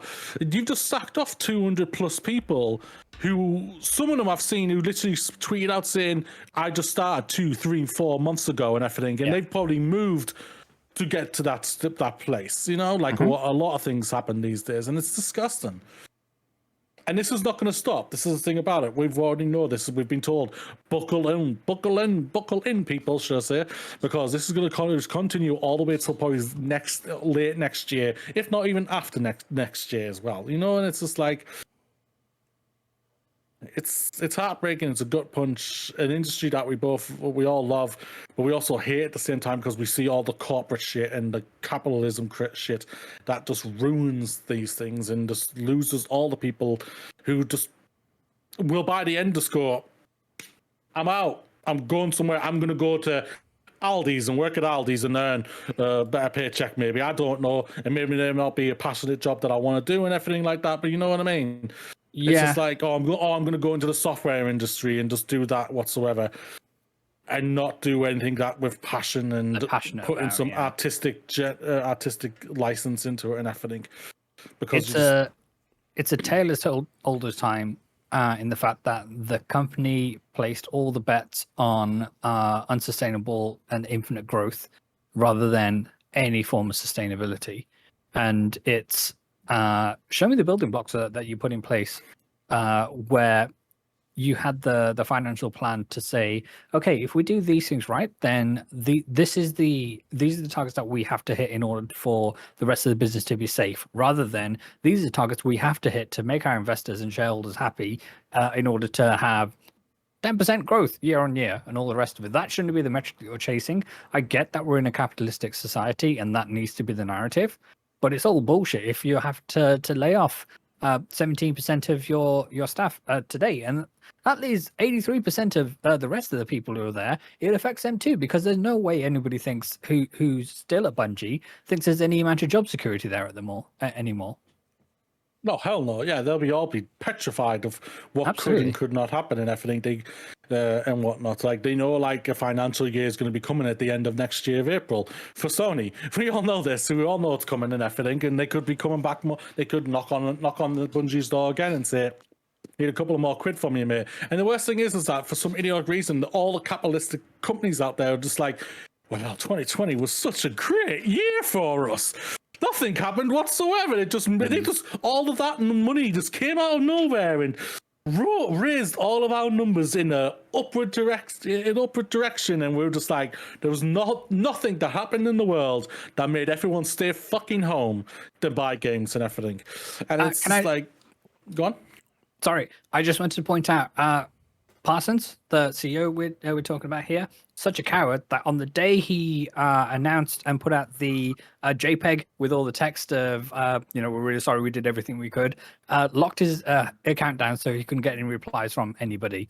And essentially has a protected account now, which is the most cowardly thing you can do on a day like today. Cowardly, but smart. I probably won't lie. I'll say it right now, I would probably have done that if I was in his shoes, because I would not have wanted that shit, which he knew was coming, which is, but like, I don't like, you are spot on what he's saying. He's a coward and everything, but I would have done the same thing. I won't lie there for it. But yeah, studios 20 same every single year. It's not, and instead of just realigning and saying to their bosses and saying, hey, 2020, a big thing happened.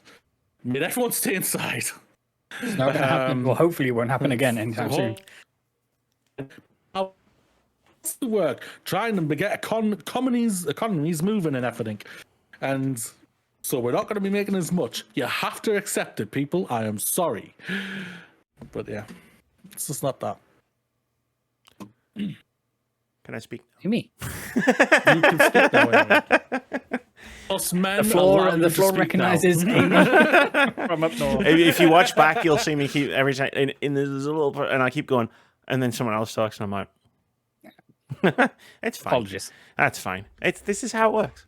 You're very passionate, and I respect that. And sometimes you just got to take a back seat. Yeah, if you are the leader of a company that just put out one of the most critically acclaimed and, by all accounts, wildly successful games of 2024, and you have to sack 220 people right after it, you're not just failing at your job, you're a failure of a human being. With respect, Moody, to everything that you were just saying, I do wish that he would lose his job, because I think that would be the best outcome for the people who work at Bungie. I think the part where he said, Can you imagine the size of the golden parachute he has? Oh, there are executives that lost their jobs. Not enough, clearly, because Bungie's still being run into the ground.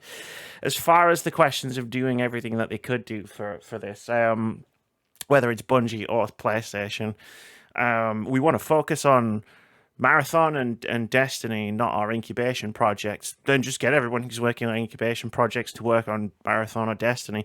As far as PlayStation goes, trying to swoop in and be sort of the white knight savior of the story. It's like, why didn't you take everybody on instead of just 155 people? Do I think PlayStation is going to be better leaders of Bungie than Pete Parsons and all of his dickheads who run the company with him? Not really. This is the same company that sent their CEO to PlayStation London like a week before they decided to close the studio down. So I have no faith in PlayStation or Bungie at this point.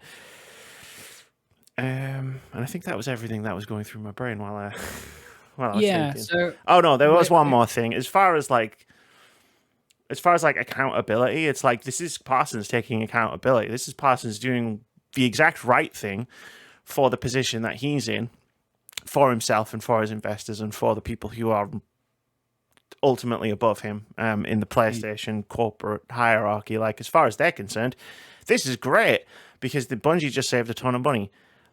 As what you were saying, Vitz, it's a capitalism problem, not a Bungie problem or a Sony problem. I mean, those two companies are massive problems, but as long as you can make the number go up, and it doesn't matter how you make the number go up, then you are a success, which unfortunately in the system that we have, Pete Parsons is actually a success, not a failure of a human being. I disagree. I think he's a failure of a human being personally. But no. Yeah, capitalism. So what a great concept.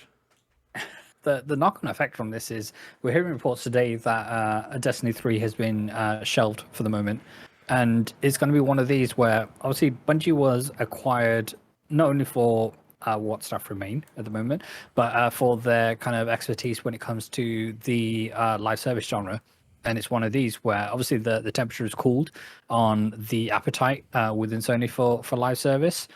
We're still getting live service projects, and the ones which are in gestation at the moment, I'm sure not all of them will come to fruition, but it's one of these where if Destiny is the only one which is one of the success stories of live service, we'll say, but it's a very rocky road that brought them here.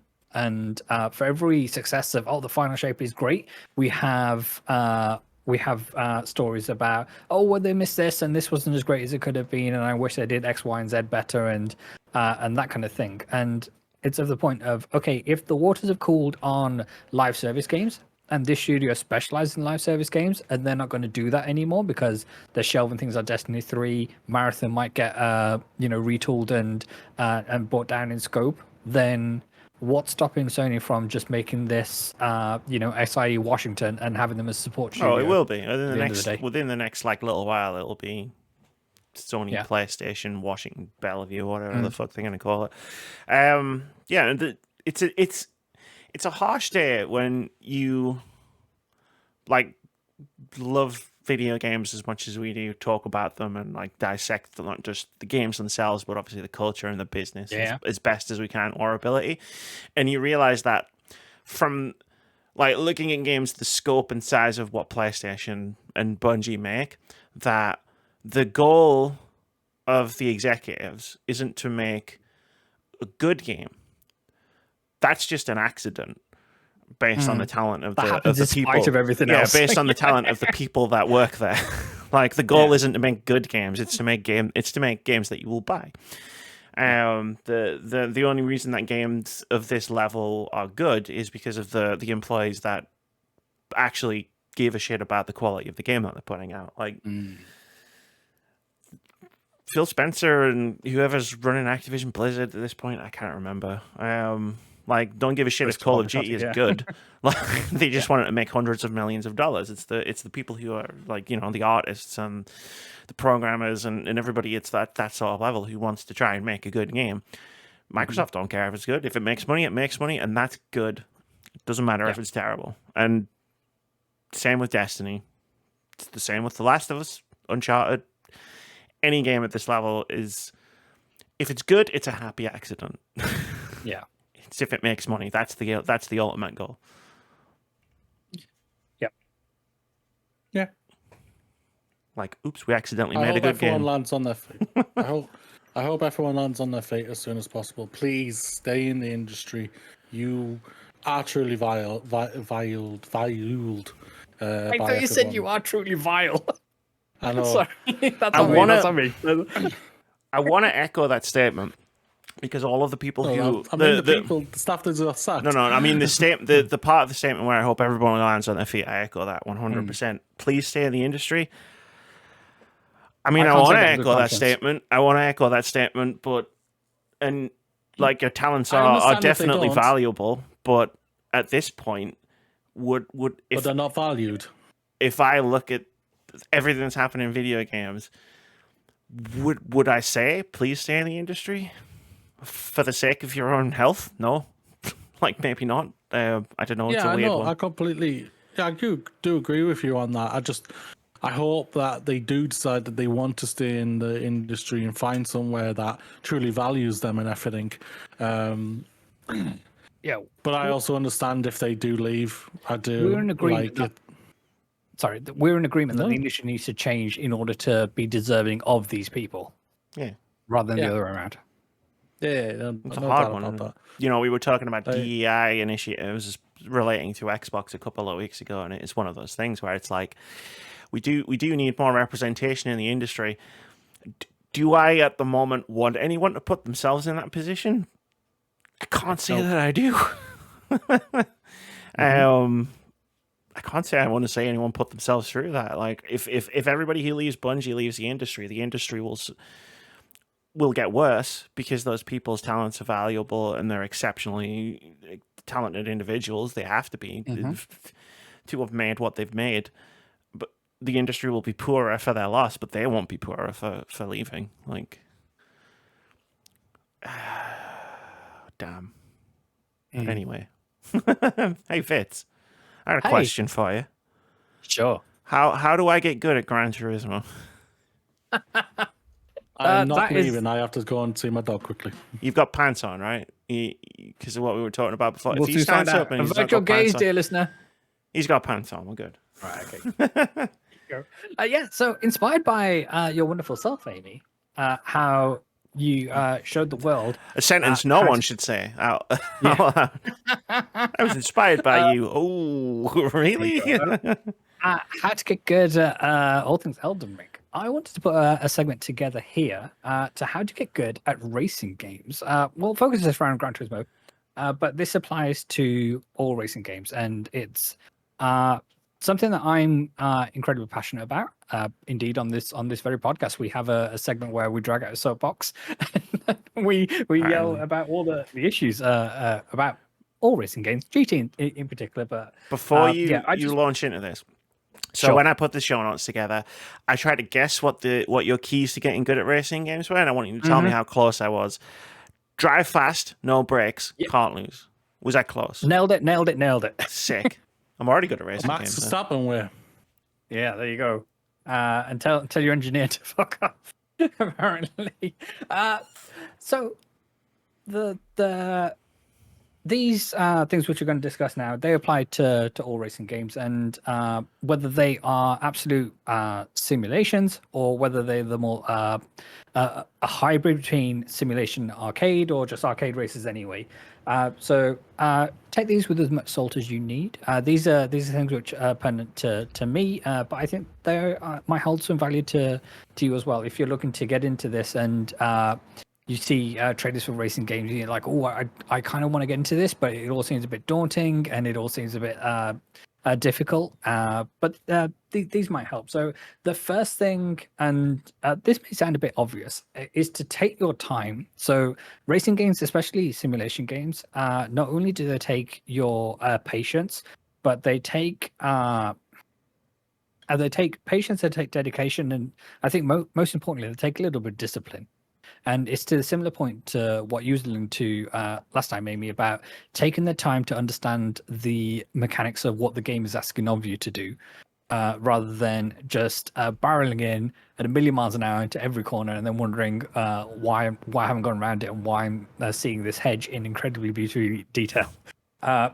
So it's to take your time and have that kind of notion that, okay, I might not be lightning quick straight away, and it's going to take me time to learn the minutiae of the particular type of game you're playing, what it's asking you to do in terms of the way the car handles and the circuits that you're trying to race around. And it's that whole combination of it's the vehicle you're in, the type of track that you're on, what the current conditions are, that kind of thing. So it's take your time and don't be disheartened if you're not amazing straight away, because it's one of these things that these games are built for you, for repetition and for you to do over and over and over again, and to get better with every time you get behind the wheel, as it were. The next point is that assists are there to assist. Now, there were plenty of people online. Yeah, Amy's doing the surprise face. Audio listener, but yeah, there are plenty of people online who will tell you, well, you're not playing it right if you're using assists, like ABS and traction control and stability control and having the racing line on and stuff like that. Yeah. That's all nonsense. That Fuck sounds all that familiar. noise. I still get people telling me, you haven't beaten Dark Souls, you use magic. Like, yeah, and Yeah, absolutely. what's your point?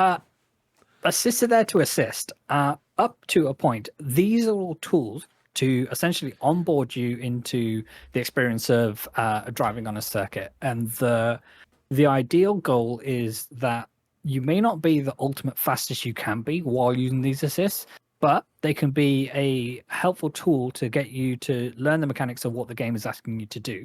So things like driving lines are brilliant at telling you which way the circuit goes, but also how you go around planning per corner. And we'll get to that on the next part. But what it won't tell you how to do is how to be fast around a track. It can tell you, okay, this is the line you need to take, and this is where the apexes are in certain corners. But again, it'll be different strokes for different folks. But as an initial tool, it's really handy to use in the same way that traction control is. So rather than getting on the loud pedal and spinning out at every corner and not having a great time, it can help you to look more of a hero than a zero, as it were. And feel free to turn that up all the way and then to dial it down as you begin to get more comfortable with the car and the track, and more comfortable with the mechanics, as it were. And ultimately you will be faster using these without using these assists. But again, I use traction control all the time. I use ABS all the time. It's not an issue. And then the other thing I will say is that a lot of people will come to these games and say, okay, I want to use automatic transmission, which is having the game shift up and down the gearbox for me. And that's great as a starting point. However, that is the first assist when you start to get comfortable at it, that's one of the first assists I will advise that you switch towards using manual gears. And the reason I say that is that I know people get discombobulated when it comes to a controller, and I'm holding one right up now. So obviously your left thumb is traditionally on the analog stick and it's doing all the steering bits and pieces. Your fingers are operating the throttle and brake. But I use my right thumb for shifting gears, and I tend to use on a PlayStation controller X for shifting up and square for shifting down as a more sequential looking thing. But for those who are using automatic transmission, I'm curious as to what you're actually doing with your right thumb while you're doing this. Let me know in the comments below, because I'm genuinely interested, because it's something that I like using the camera. Absolutely, that's great. Like I have it on the camera when I'm playing like Forza Horizon and stuff. Yeah. Absolutely, and it's perfectly valid to I was do like, that. wait, I can answer this question.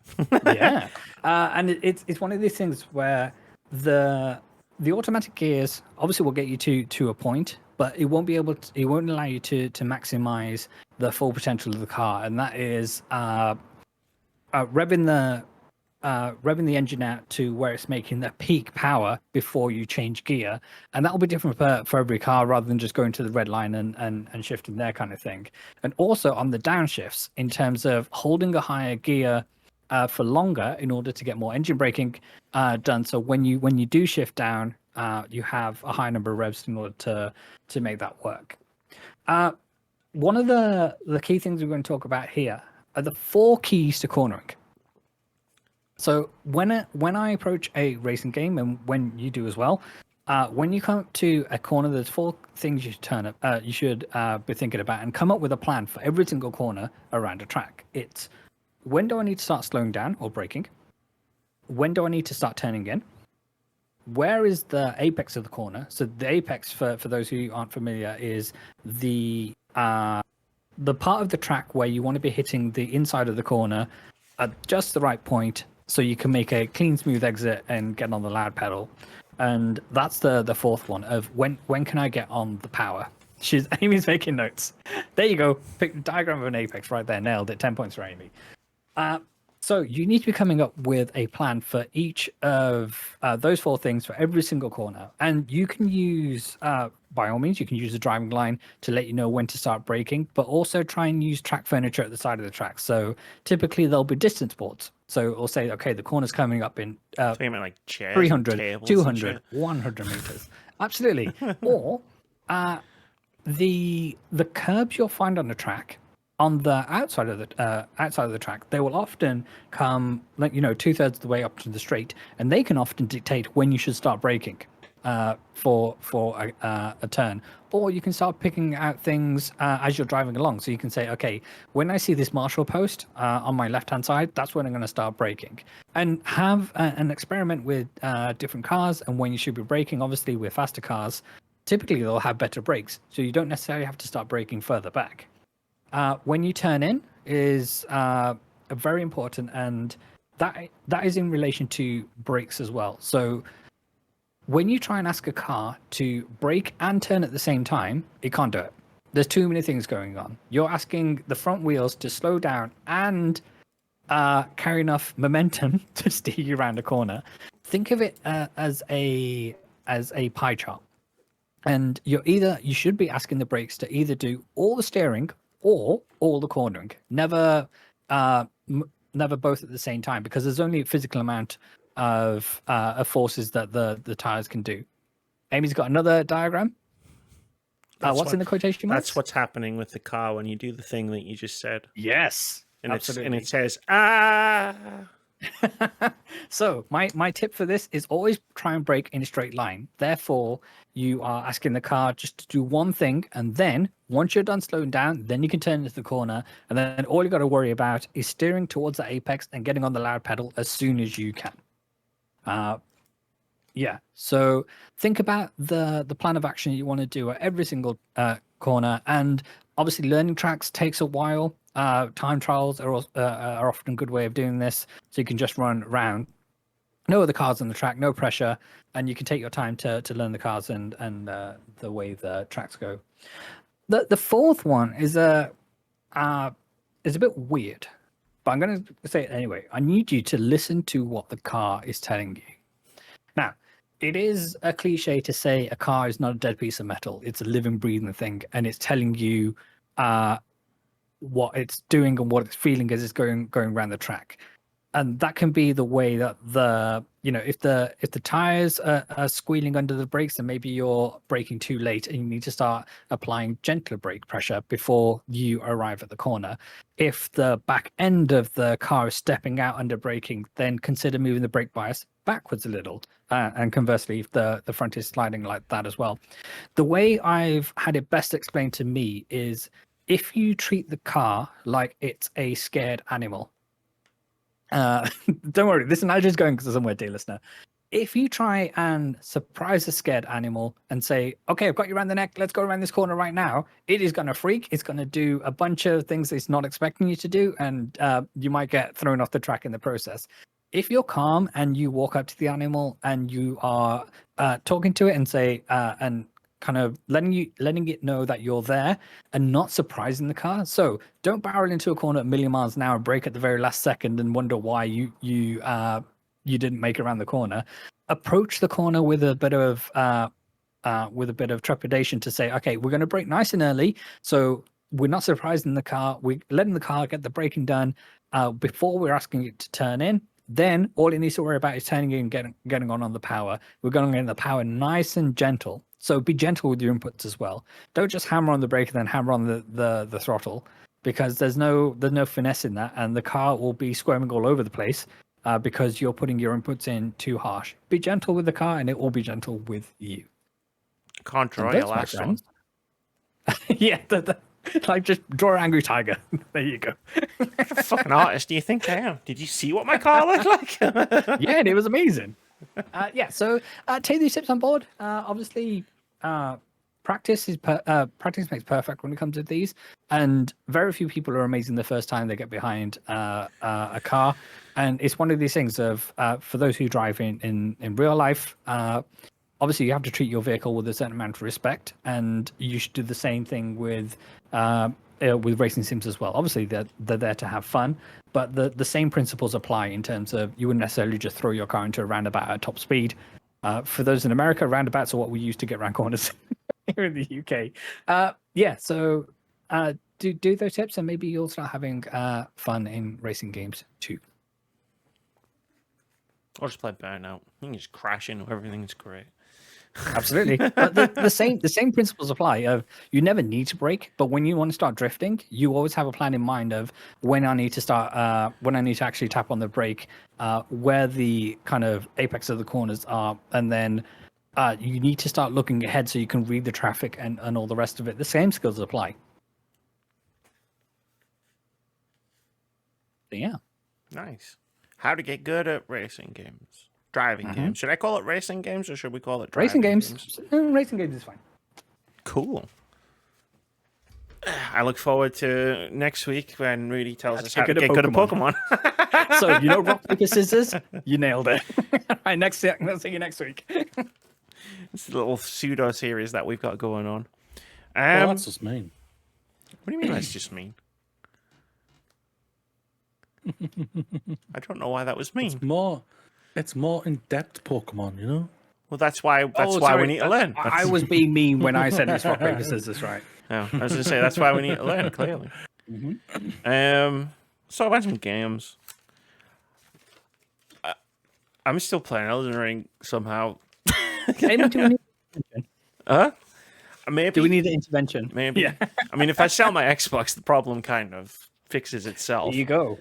But like, yeah, I finished Elden Ring as I talked about 2 weeks ago. With a head of I've finished it and then played some Dark Souls 2. But like I've slowly just been like sitting down in front of my TV, turning the Xbox on and being like, so what did I miss? Because like I do the blind playthrough of Shadow of the Erdtree like I did with Elden Ring the first time. And it's like, what did I miss? And then it's like, oh, there's a whole area. And I'm like, cool, how do I get to this area? It's through these catacombs. And I'm like, oh, cool. Like I'd played about 60 hours of Elden Ring, so I was like, no, I don't want to do the catacombs. Like, I'm sick of the fucking sight of catacombs. Anyway, it turns out catacombs are way better in Shadow of the Erdtree. Yeah, they are. Apart from the fact that, like, you have to go through the whole thing and then fight the boss. So it's like your resources are the diminished. run back is tough, yeah. But, I'm just... like I got good, so I've never had to do a run back on a catacombs boss, so it's fine. But yeah, I found the Abyssal Woods this week. Ooh, yeah. It's spoilers for Shadow of the Erdtree. Skip to the next timestamp if you don't want to hear anything about it. But what a great concept for an area and a tremendous introduction. Like you go in, and I don't know how I was supposed to find this fucking place. Like you climb down the ladder. So, like, from the hippopotamus boss fight room, if you've unlocked the door on the right-hand side, you go out that door, up, there's a tiny ladder on the bridge. You climb down the tiny ladder on the bridge, and then you go into behind a waterfall, and then there's an illusory wall. So you hit the illusionary wall, if you notice it, which I didn't see it the first time. I went through it, and then behind that illusionary wall is a coffin. You climb in the coffin, and then you go down the waterfall, like you do in Elden Ring in a few areas. And then from there, you get on Torrent, and you ride through this area for a bit, and then you see some of those gravestone things sticking out the wall, so you jump down those. Yeah. And then there's 2 hippopotamuses down there. And then you kill them, because what you've learned since you last played Shadow of the Erdtree is that they drop Shadow Tree fragments, and I didn't know that. Yeah, some So- enemies hold those as well, not So just like So I killed landmarks. them, and I got the Shadow Tree fragments, and then I was like, where the fuck do I go here? And then I jumped down even further, and then there's those little imp... I'm drawing this as I do it for some reason. And then there's these little imp bastards that you could barely see, and like 5 of them ambush you at once, and then Torrent dies, Yep. and it's very annoying, but you kill them all. And then there's like a tiny door, and you go in the tiny door, and you go in this really cool catacomb where you have to turn the lights on as you go, which I thought was a nice touch. And then at the bottom of this catacomb, there's like a boss, Jory, the Elder Inquisitor or something like that. And then you fuck his day up, and then you think, oh, it's a catacomb, I'm done. But there's a door, and then you go out of the door, and then you're like, oh, I'm in a new area. Let me get on Torrent, and then you get on Torrent. And then you ride about 3 steps, and there's this massive bang noise like Torrent's just been killed, and you fall off, and then you try to summon Torrent, and he's like, no, you can't summon Torrent, he's scared. And it's like, yeah, it is. And then and then you're like, oh, well, I'll keep walking. And then you keep walking into these woods, and it's very spooky. And then there's like a church and another Shadow Tree fragment, which was cool. And then I was like, cool, let me go this way. And then like there's like all these notes on the ground that are like, hey, don't come in here. Yep, make not a sound. And then like the snow lanterns, winter lanterns from Bloodborne are here. Yep. And like if one of them sees you, you're fucked. That's it. You can't fight them. Like I tried. Your sword just goes through them. And they make you go with the madness thing, and then you puke all of that yellow shit out, and then you die. But isn't your sword meant to go through them? No, not in a good way. It just passes through them and does no damage. And then what you realize is all of this bit here was really cool the first time, but then you slowly come to the realization that you're in an enforced stealth section, and it sucks because it's massive. You have to Metal Gear your way through that section. You have to And like Moody, sneak through all of the fucking bushes. This creature that comes at you, you think, it's just like anything else take in this Elden thing. Ring. Yeah, I can fuck this thing up. Absolutely. You can't run either, as I tried that too. Oh, they teleport and then they grab you. Oh yeah, like the third time I died in this area, it was because I was up a hill, and there was a rat, and the rat attacked me, and I hit it back. We're gonna have to absolutely. And then I heard this noise, and I was like, "What's that noise?" And then I looked down the hill, just as I saw the thing disappear and then reappear behind me, and I was like, "You motherfucker!" I switched to the armor that makes no sound. Yes. Moody, imagine coming across an enemy in what is obviously a difficult game to begin with, and you think, "Oh, I can take this thing on." It has no I've killed health bar. gods. You can do no damage to it, and it insta kills you essentially. Wrecks It your is shit. the most man. terrifying thing in a game where you've essentially got stronger. To Amy says, just to take down bosses, she's killed gods, and yet this thing terrifies. Yeah, but the problem is the second and third and fourth time you have to go through this is not as good. But then you get through it, and there's this fucking huge mansion, and it's like one of the coolest reveals in the game. And then you go inside, and it's a bit short, but that's only because I thought it was really good, and I wanted more of it. Like you have to you figure out how to get around. It's like you've got to fucking hit paintings on the wall and stuff. It's pretty cool. And then you get there, and there's a boss, and the boss is fun. Midra, the Lord of the Frenzy Flame.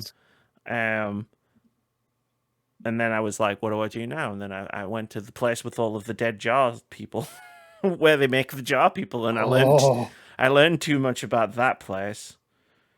Moody, the jar people, sometimes they don't have jars on, and you see all their twisted faces, and it's gross. And It's it's so like gross. that was fun. But then I did all of the forges and the dungeons and the catacombs, and Yeah, I'm the still forges playing are cool. Elden Ring. I don't know why. Anyway, this is the drawing that I just did. That's my map.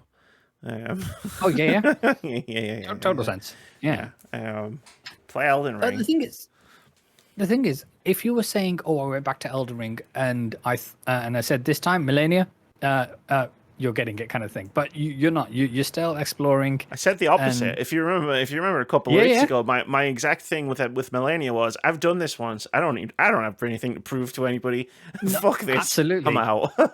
If your tone had changed, then we'd have an issue. But if you're still having fun, which I get that section not fun the third or fourth time through, but if you're still having fun exploring, then I don't think I'm not having to roll out a banner that says intervention. There's one more place I haven't got figured out how to get to, so I need to figure that out, and I want to see that. Yeah, it helps that I'm writing about it, like as I'm going. So. Yeah, and it's still a obviously in that art style, it is still a gorgeous place to exist. Obviously, it's full of horrors and nightmares, but it is there is still beauty to be found there. Is it weird that, like, I've said this before, like, these are my comfort games? Yeah. Maybe it's not the Abyssal Woods, but, like, in general, like, yeah, anyway. But yeah, all the notes you find on the floor of make no sound, turn back, no, don't do this, no, seriously, don't do it. Yeah. This is like, I mean, I like the first one where it was like, yeah, don't, like, turn back or whatever, it's turn back now. I like that one. But then, like, all the other ones, I was like, I feel like this would have been cooler if I'd figured this shit out on my own. Yeah. Like, if I'd seen the thing and gone, hey, that looks like a snow lantern from Bloodborne. Ah!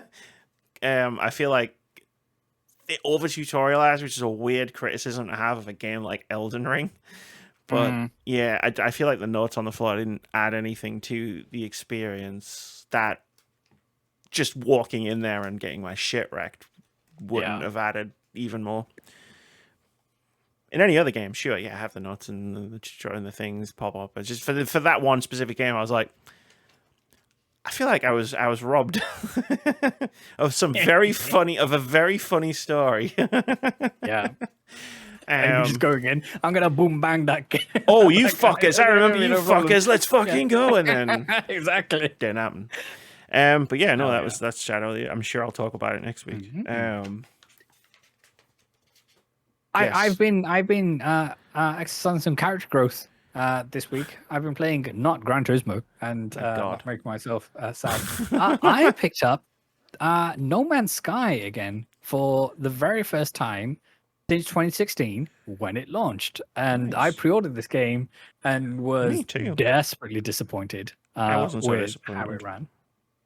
But yeah, obviously, Sean Murray and the team, Hello Games, they have put a ton of expansions out for No Man's Sky, and I jumped in again, and because I had the PS4 edition of the game, I was able to get the PS5 version at no extra cost. So that was all good. And so I'm still in the very early stages, and much like my luck, spawned on a right bastard of a planet. So radiation is just a thing that happens, and then there's extra radiation storms which come through every now and then. But I'm finding many more of the original story beats, which were in the base game, which I played, but they've been recontextualized. So obviously now they've added base building, and obviously these are things that they've added way back, but they're new to me, kind of thing. So they've kind of integrated some of those systems into the early game, and I am still early game in terms of I've just jumped to my the second star system.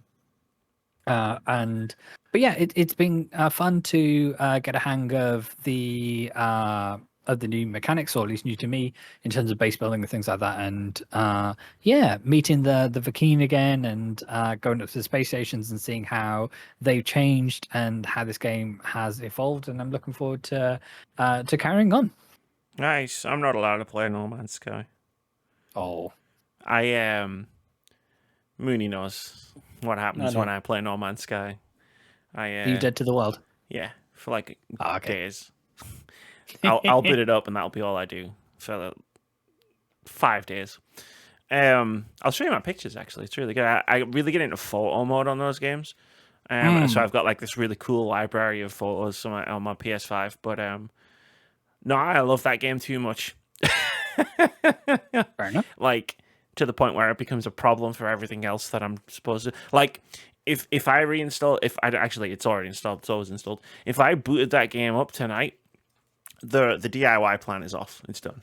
Right, yeah. It's not happening. I will play No Man's Sky. I'll be doing DIY in No Man's Sky. Absolutely. Because I've got a nice base that I've been building. But I still feel a bit icky when it says, "Oh, you need some extra carbon to make this thing," and I was like, "Well, time for some deforestation." And it's like, "Tree, I'm sorry, but Captain Planet's going to be real mad at me. But all the trees they have to go because I apparently need this carbon to make this thing, whatever it is." But great game. Great game. Not allowed. Can't do it. Not right now. Oh, and then quick thing, Hades, I made it to the very end of my first run. Or the end of what would have been my very first run that I completed the game, and then got the final boss down to a third, and then died. But we're getting better, we're getting stronger, and next time, they're going down. Yeah, hell yeah, they are. Fuck that guy. Mm-hmm. Do you know what? We'll talk. No spoilies. Mm-hmm. It's time for the final stretch of the podcast. It's time for indie game. No, it's time for OpenCritic Head-To-Head. I'm just stuck in a time loop. This is the game we play every week where we try to guess the OpenCritic average of upcoming games. Whoever guesses closest to the score gets a point. If you manage to guess the score correctly, you get 2 points. Last week, and the week before, to be fair, we try to guess the OpenCritic average of a couple of games. One is World of Goo 2. Reviews aren't out yet. The game doesn't come out until tomorrow. So we won't be going rattling off the results of that one. However, we also tried to guess through the OpenCritic average of 80. Yes. Which is a very beautiful game. Moody guessed to get a 76. Vitz guessed to get a 75. I guessed to get an 80. At the time of recording, 80 has an OpenCritic average of 75, which means Vitz gets 2 points. 2 points, baby! Puts the scores at Amy 19, Moody 32, and Vitz 13 with 5 draws. The comeback's back on, everybody. I mean, it looks like draws isn't catching you. It did look a bit shaky for a while there, but you've really pulled ahead of draws. As with anything we do in OpenCritic Head-To-Head, Moody's already won this game, like in February. Sure, yeah. Sure. I don't agree with that, but okay. Moody, hang on. You're 13 points ahead of me. I don't even think there's that many games left to do. I was going to say we're in August now. There's not too many weeks left of the year. I don't know if I have that many chances.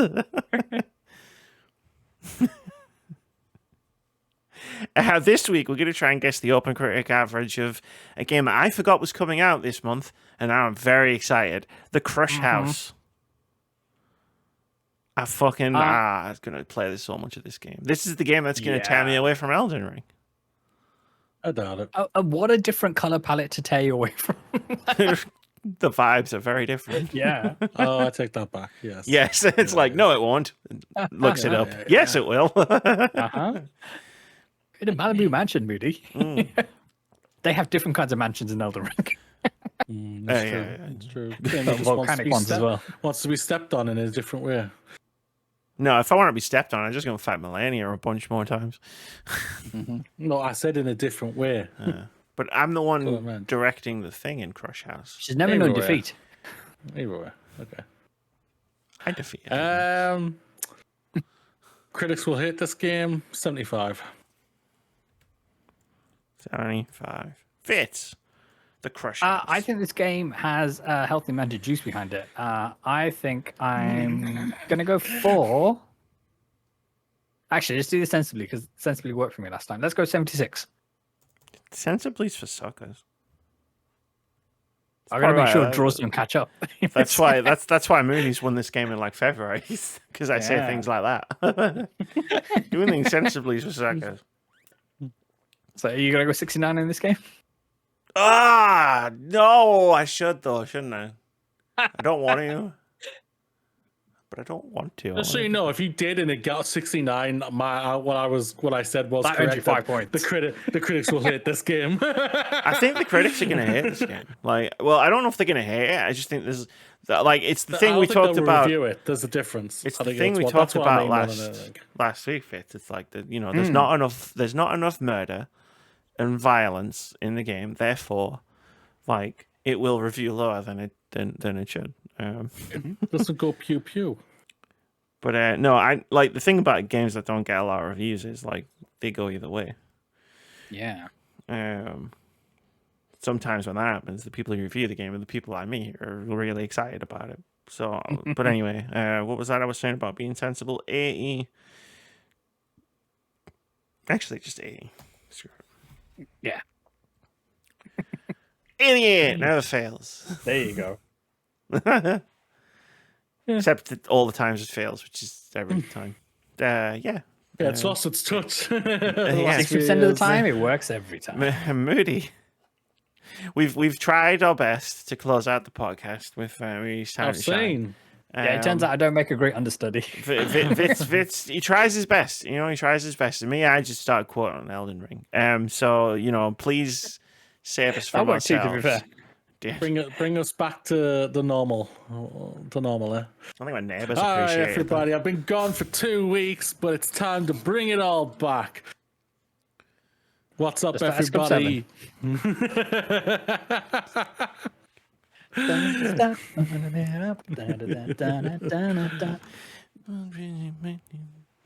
it all back to you. Bring it all back now. Exactly.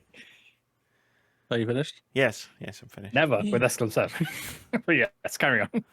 Steps were back. What up, everybody? You know what you did today. You made it. Another day is behind you. Another week has passed. Be proud, because we are all proud of you.